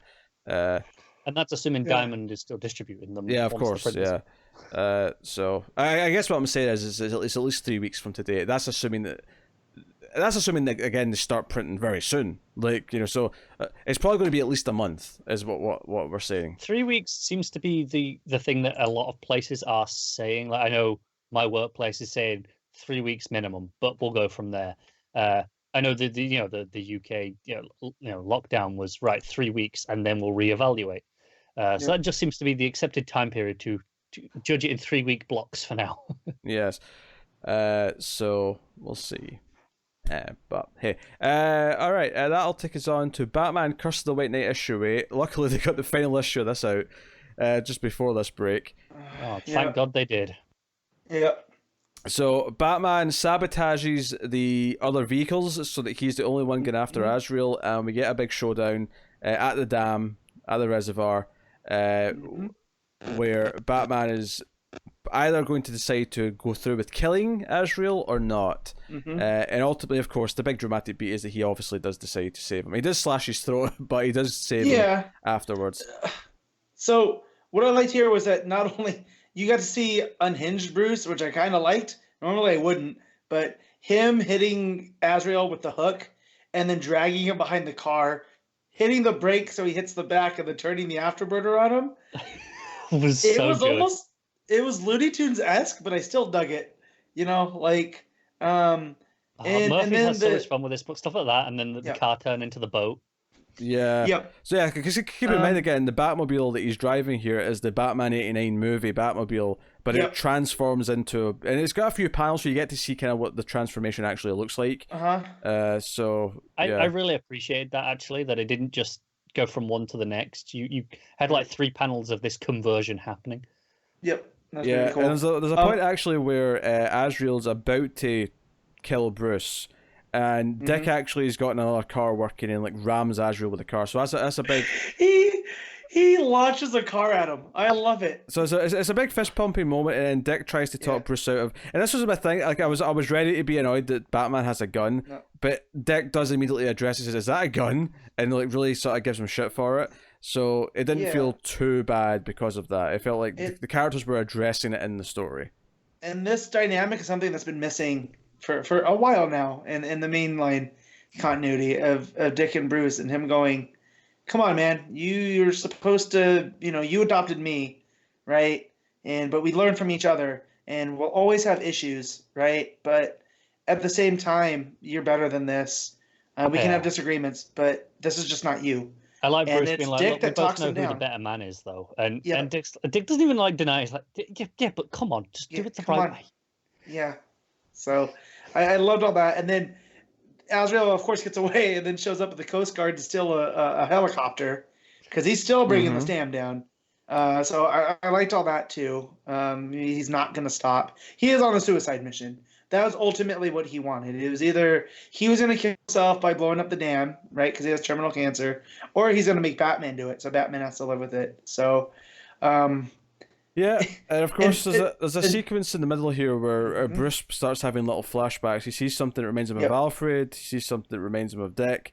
We have all these little moments kind of going throughout, and even Gordon as well was a good moment. I thought that was a really powerful page. Yeah, 'cause it's a 2-page spread is in the car, and it's got these smaller panels in the middle punctuating it. Like like he looks over at the rapiers and then thinks of Alfred, and I thought those moments all worked really well, and I feel like the series and the previous book has justified these moments. Yeah. So Batman gets his rapiers out. They have a fight on top of the boat in the water. Completely, lots of action packed, lots of flying around, jumping around. Murphy doing his art, ending in the slash, and then Bruce, of course, decides that he can't be that because Azrael, as he's maybe dying, says, you've just eliminated the last Wayne. You've finally completed, what was started all that time ago. And Bruce's like, no, I'm not going to let you die. And first aid kit. Yeah, first aid kit. I like how there is a moment of contemplation first, though, where he stands there and he thinks about it. Like it's not just he doesn't just rush straight to it. Because I feel like that would have almost felt like it was too easy, given how in the moment he was and how gung ho he was about just shooting him like 10 minutes ago. I'm not going to kill you, but I don't have to save you. And then the follow is, yeah, I do. And then he goes and does it. So I like that. Yeah. I like that hesitation there. Yeah. And then the whole thing here, which I figured Connor would get a kick out of, that the last night of Saint Dumas, right? Is that Jason Blood? I think it is. That's the same priest. I mean, and he's got the white streak in the hair, so I was working on that assumption. Yeah, and Bruce says goodbye to everyone. Shakes the new commissioner. Well, doesn't shake her hand. She gets handcuffed by her, but he shakes everyone else's hand. Glenn Bullock. What's your angle? I like that. I also tell Duke he'd make a great Robin. I thought that was a fun piece. And Harley's going to save him and say, "No, you don't have to go to prison. I'll get you out of here." He's like, "No, I have to do this." So he insists on going. She gets out, and I think Duke and Bullock see Harley get out, so they're aware of what was about to happen, and are kind of like, "Okay, no, he made the choice not to go with her." And so we get like a montage essentially, for lack of a better word, going around showing that Bullock's been promoted. The press are kind of talking about how they're missing Batman. Lucius Fox is distributing all the wealth that Bruce has left behind for the city. Yeah, turning everything into non-profits and charitable organizations. Yep. And then we get the big ending where Connor's favorite character is finally introduced into the White Knight universe.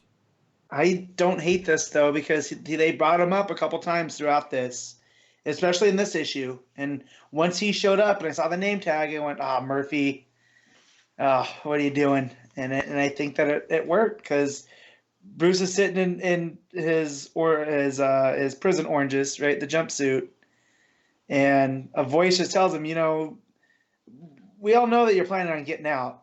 There's no cell that can hold you. Yeah. Right. So that's why they called me. And he goes, "You're right." Yeah, he goes, "There's got to be another reason, because you asked for me."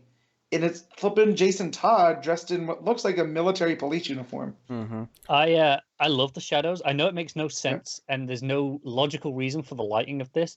But you see, at the top of this, Bruce sitting there, and the cowl shadow's there, and then that final bit where it's kind of revealing who he is, and it's the Batman and Robin shadow, and there is no reason, there's no way that works in the light with where they're stood. But I don't care. Nope. Yeah, it works though, and I do love that he tries it though. He tries to justify it with the way that Jason's standing. Yeah, and to the point, when he says, "There's another reason why you asked me to come here," Bruce says, "You're right. I want to talk," and so it ends in a cliffhanger. This is clearly seeding another story. It ends with Batman saying that he wants to talk to Jason about something. So this is clearly setting up part 3. Which is no real surprise, given that he's talked about how there's going to be more. Right. Yeah. Right. Here's my one takeaway. We're not doing that next though. It's just worth mentioning. They're doing the side thing first, right? With well, we don't know when they're doing things exactly. We know Murphy's personal plan is he's going to go and work on a book that he's crowdfunded, and then come back to White Knight 3. Right. We also know that DC have greenlit spin-offs that they want Murphy to oversee. Yeah, but wasn't Murphy also working on a Catwoman, or was it Poison Ivy? Yeah, I think he's co-writing that Catwoman thing, but I think that's just a side thing. Okay.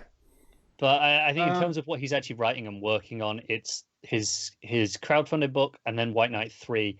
And we know he's starting and setting up spin-off projects that DC have asked him to, but we don't know whether they'll be coming before or after the next volume of this. Right. Which is probably going to be more akin to like the Freeze one, right? Something along those lines. Probably, yeah. I think it's more though. He's not even going to write all of it. He'll give them an outline and ideas that he wants them to hit, and they'll kind of plotted by. Yeah, right. I got a more feeling of kind of how the Hellboy universe got treated. Like, Mignola started all of it, and then after a while, it's like, hey, here's some beats. Do you want to kind of run with this story? Right. This is where it has to fit in, right? Yeah. I just want to bring up one thing. So Harley, when she says goodbye, she draws a heart in the rain. Yeah. This is not a romantic thing, right? This is a full platonic, they're basically family, right? Because I argued with the guy at my shop 2 issues ago that he felt that Murphy's trying to do a romance with Harley. That's the thing.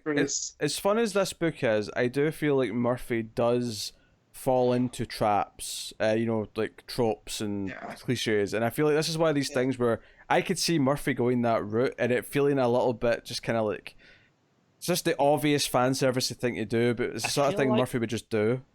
I kind of don't mind it in the sense because it's embracing the cliches and the cheese and just kind of going all in on it and going, yeah, so what? And it's making it work for me. See, not with me. Not this. I don't get the vibe that she romantically loves him. I feel like there's an admiration of who Bruce Wayne is for what he's done, right? And allowed her to be, Harleen Quinzel again. And then was there when her twins were born and helped him with Jack. Just for her to jump to Bruce after Jack. Oh, Matt, you make. Yeah. Honestly, I think part of that might be her absolute, dependency. She needs to have someone there. Yeah, and that might be part of what the next story explores, or a spin-off with her explores is, maybe she doesn't actually like Bruce. It's not about Bruce. It's that she has to throw herself at someone there. Right. And that's fine. If that's what it is, cool. Because I never got any romantic vibes actually between them during this. You know what I mean? Yeah. So, but when I saw that heart on there, I went, oh, I don't want my guy at the shop to be right. That's what it boils down to. Because that's what he threw out like 2 issues ago for issue 6. So, but yeah, it's definitely a different world that Murphy's done because, last I checked, Azrael killed off a good number of Arkham inmates. Everyone but Ivy. Right. Yeah, I like this more than the first book. Mainly because I didn't really like a lot of the Napier stuff in the first book. Yeah. But it's funny, it's pulpy. Sometimes it goes over a line. And like a potential romance with them would be over a line. I think at one point, Nightwing in this issue has a holy something Batman. Yeah, I like that was kind of fun. Yeah. But like, it's a fun read. It looks great. It's been most really good. Everything dealing with Gordon's death. This series, or one of the best things in the first series was Alfred's death, actually. Yeah. So getting to do all these big moments, and that's maybe one of the things that makes Alfred's Dead and King's Run look really bad is that Murphy already how well this is handled. Murphy had already done it in White Knight, and it was way better. Yeah. That said, in part 3, I hope we get this world's version of Ra's al Ghul. I needs it after seeing Azrael and just the ramping up, and they built and him trying to take over Gotham without Batman. Right? Like what, this is his moment now. So yeah, I'd love to see what Murphy does with that and the mythology there. And he's already building, he's hinted at the demon, right? With Etrigan. Mm-hmm. So honestly, there is very little that he could say that would make me go, oh, I really don't want to read this now. Because I'm just like, whatever you want to do, I'm there. Yep. That's kind of how I feel right now. Right. So, yeah. All right. Matt, what are you giving Curse of the White Knight issue 8? I'm giving this a 9.5. Connor? I love this book. I mean, I'm going a little bit lower, but I'm still giving it a 9. Yeah. Yeah. I will give it an 8.5, which I guess puts me in the lower end, but I mean, still really good, so. There you go. That'll take us on to our final book of the week. It is Basketful of Heads, issue 6. Not the final issue, this is a 7-issue book, so there's one more left. Unfortunately, a really awkward time. And this is an awkward one, because this was originally meant to be 6 issues and got extended to 7. So this is issue 6, Joe Hill at LEOMACS, obviously doing the book. And this is basically... a second exposition issue. Yeah. Kind of, yeah. I mean, is that a complaint? Are you complaining? I mean, a little bit. Even though I like a lot of what this is, I did feel it back to back, these 2 issues. The pacing's off. Yeah, from where it was. Maybe this should have been 6 issues, and we could have condensed this and the last issue kind of into one somehow. Because I felt like a lot of this was just here's all the backstory for everything that happened before the book, 2 issues, and then we'll go into the last issue after this. And I didn't get the threat of the sheriff or the captain, whatever he is here, until the last. Like, if he's meant to be the big bad, they could have seeded it in the last one a little bit more, right? And then here it's he had the shadowy villain aspect to him, and not just because at the end where he full on beats the crap out of the heroine. Yeah, just to actually go through what's in the issue here. It opens with her cutting off not surprisingly, might I add, she cuts off the son's head, the sheriff's son's head, the deputy. But not before her severing her own thumb to slip from the handcuffs. Yeah, so she's lost a finger, much like her boyfriend. Oof. Her and her boyfriend now both have lost fingers. Honestly, one of my favorite bits is that she's walking through the police station with a bloody hand, and she leans on the wall, and there's just no thumbprint, like there's no thumb there on the handprint. I thought that was a nice touch. Yeah, really good touch. So one of the things that I really like about all this exposition, though, is how it's all came from really untrustworthy sources. So whenever they talk about her boyfriend and they talk about all, he was flirting with all these girls and all this stuff that he was doing all summer, there was a point in this issue where I kind of stopped and thought about it a minute. These people are like so untrustworthy, especially since eventually there's like a little twist here. The long-haired guy kind of came on to him. And I almost felt like he's the one who told her everything about him flirting with girls, and I'm like, it sounds like he was just jealous now in hindsight. Well, I think it was what I've noticed as well is the art did not necessarily accurately portray. Sometimes it was showing us the truth, and sometimes it was exaggerating even further. Because there's a bit early on where this is, he always had a few half the buttons on his shirt undone, and then on that same panel, as you see the image, he has no buttons done up whatsoever. Right. I'm like, well, okay, that's already making me not trust this. And I actually really like the personal touch of that twist, because this desire to get this tape back, whatever's on this tape that's going to incriminate them. I like the idea that one of these guys who's closeted is also personally wanting to make sure that his secret's not on there as well. Like, that's why he's so determined to get it back. So I like that little personal touch to it, so that it wasn't just the raw crime aspect of it, which is kind of cool. And I like the insanity of her threatening to cut off their ears and stuff, because he's like, no, you're going to call your father and tell him everything's okay. Of course, it backfires on her a little bit, because it turns out they had a code word in case something was up, which is how she gets caught, because she obviously goes out to the boat to get her boyfriend at the end of the issue, and the captain doubles back because he knows something's up. And with the cliffhanger is her being thrown into the water with her hands tied, so it looks like she's going to drown. Of course, I expect, and she's attached to an anchor as well. And an anchor, Yes. So, but there's some great visuals here. I loved her when she was going to the marina and she's just got the raincoat on and she's standing on the cliff edge with the axe and the basket full of heads. Yeah, it's a great image. If that was a teaser poster, right? That'd be pretty great for the eventual. But just the pacing a little bit off, but I still like. Yeah, I have to admit, you two started off with this negativity, and I have to say I don't agree with any of it. I was into this issue. The thing is, I like what's in the issue, but in terms of the story as a whole, I really felt like, okay, we're grinding to a halt for 2 issues in a row now to have the backstory, and I really did feel it. I didn't feel it at all, because you two started off with this sentiment that you both shared, and it set a tone for this review, and I feel like I don't agree with any of it.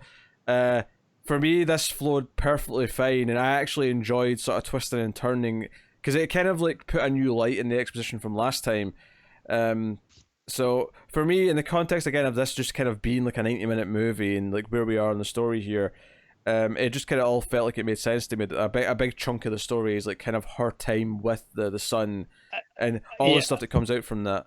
In the sense of a 90-minute movie, I felt like instead of having 7 minutes of exposition here, we got 15, and I didn't need that much in one go. Is kind of how I feel. I don't know. It ever hit me at all. At all. So, I was really into this, and then the threat of the sheriff coming back at the end, and just like the fight and her reaching for the axe. We know that she's quite handy with that axe now. She's decapitated like 3 people.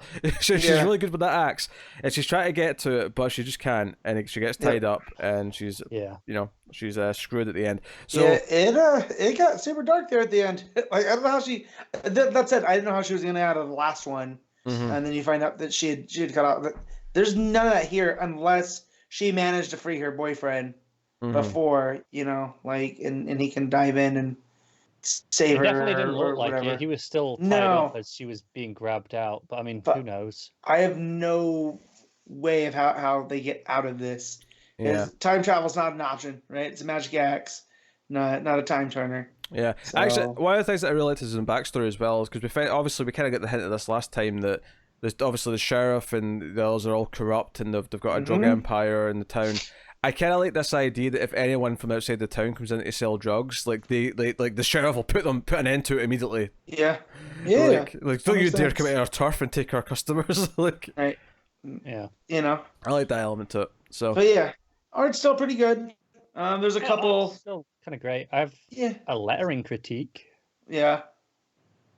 Which is? It is the code word Toyota. Uh-huh. I feel like they didn't need to bold that because it was bolded when they put that in there, and it was just in the normal conversation. It immediately stood out as, okay, well that was a code word then, and it kind of took a little bit of the suspense away from the ending for me. Okay. What are you giving it, Matt? I'll give this an 8. It's still pretty solid. Connor? I'll give it a 7.5. I'm about a 9. I had 0 problems with this issue, so that was the last book. That'll take us out of the part of the show. We pick our favourites of the week. We do our favourite panel/moment, favourite cover, favourite art, and top 5 books of the week. For probably the last time for a while we'll be doing this, because looks like there's not going to be any books next week. So favourite panel/moment, Matt, what you got? I just want to talk about some ones that I thoroughly enjoyed. Suicide Squad, the emus, that entire page where Wink blinks her, teleports her, brings her back. Like Justice League, the Thunderbolt and Lightning, or Justice League Dark, I should say. That's pretty good. But it's gonna be from White Knight, and it's when Batman's on the boat/car, whatever it is at this point, and he's holding the 2 swords. Batman's never looked cooler to me, so I'm gonna go with that one. Yeah. All right, Connor. I'm going with the Thunderbolt and Lightning. That whole sequence where just because the way it flowed, where I was like, "What is this?" and then you kind of just get into it, and it's this huge, big, bombastic spectacle. I'm like, "Yes, I'm in for this." Okay. I don't have an obvious pick for me this week. But I think I'll go. Yeah, I'll go with the Transforming Batmobile. I'll go with the easy fan service pick. That's pretty cool. Yeah, I'll go with the easy pick. So that takes out a cover of the week. Connor, what do you have for that?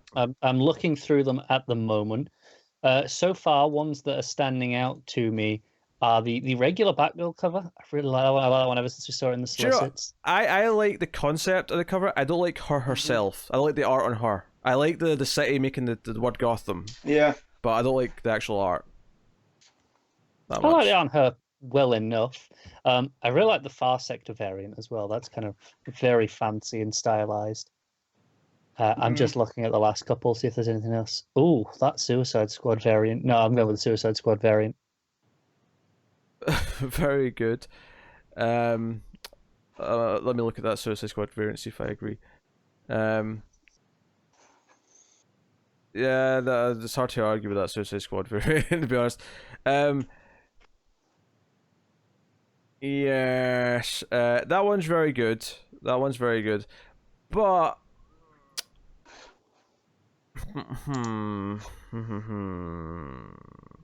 I feel like I'm going to go with. Okay, fine. I'll Suicide Squad variant. All right, Matt, what you got? Well, so I really like the Suicide Squad regular cover. I think that looks pretty great. I mean, that's nice too. Don't get me wrong. Yeah, I don't like the variant like you guys do. It looks. I don't like it. But I also like the Far Sector regular one where she's looking and seeing the past. Yeah. But then the White Knight's pretty dope too. It's got a flaming sword. I tell you what, I think Matt's going to go with the anime Supergirl variant. Yeah, definitely not. But nice. I'm going with the Suicide Squad regular. I like that one. Okay. All right. So that takes on to best art of the week. I suppose I'll go first for this one. I can tell you it's definitely not Action Comics. That gets worst art of the week. I'm giving it that award right now. Best art of the week. I think it's obviously between Curse of the White Knight, Basketful of Heads, and I think Suicide Squad's worth a mention, even if I don't necessarily think it's going to win. Hey, those are my top three too. Yeah. It says a lot that I have two other books that I think I like more than some of those. I think I'm going to go with White Knight. I feel like, obviously, I had all the great stuff with the car. Anytime was a shot of the city, it had this nice grittiness to it. So I'm going to go with White Knight for the art. But, you know what? And obviously, Far Sector's also really good too. Yep. Yeah. So, Matt, what you got? White Knight. You got to make it clean. There you go. Pretty sure I picked it for all, yeah. Yeah. Connor? While White Knight is excellent, I'm going with Batman Superman. Derington's art just works for me. All right, top 5 books of the week. Matt, go. Number 1, White Knight. Number 2 is... What is number 2? Let me look back. Number 2 is Suicide Squad. Number 3 is Far Sector. Number 4 is Basketful of Heads. And number 5 is Justice League Dark. All right, Connor? Suicide Squad. And then White Knight. Batman Superman. Far Sector.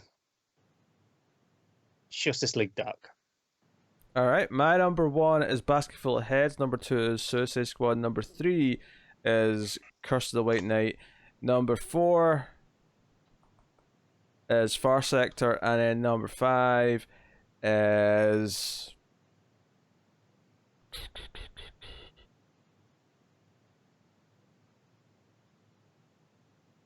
Batman Superman. I'll put number 5. But there you go. It was nice that we were at least positive for the back half of the show. Yeah, no, there was a lot of positivity. It was just more in the back half. The first half was very hit and miss. That first 3 or 4 books, we were all giving 4s and 5s. Mm-hmm. Yeah, so we'll count Batman, Superman, but yeah, Action, Flash, Batgirl, we're all in a rough place. Yeah. So hey ho, that's the books. This is the part of the show that I would normally tell you what's coming next week, but we don't know yet. Nope. So, like I said, we're expecting no books, right? Obviously, there's no physical books. We're expecting no digital. If digital books do come out, we will have a regular episode of Caught from the Multiverse. It'll be episode 201. However, the expectation is that will not happen. So, what will happen instead is Quarantine in the Multiverse episode 1, and that will run while we have no books. And it'll be just us hanging out, talking about various things. Obviously, there'll be some comic book stuff, but there'll be some movie stuff, there'll be some other stuff. So, if you enjoy listening to us every week and you still need that nice comforting thing in your life because everything else is in chaos, we'll still be here talking nonsense, basically. So everything's terrible. Yes. That's pretty much it. Yep. So, obviously, you can let us know what you thought of this week's books in the comments. You can like and subscribe. You can support the show in a couple of different ways. You can rate the podcast on Apple Podcasts, give us 5 stars. Oh, which, by the way, leads me to something.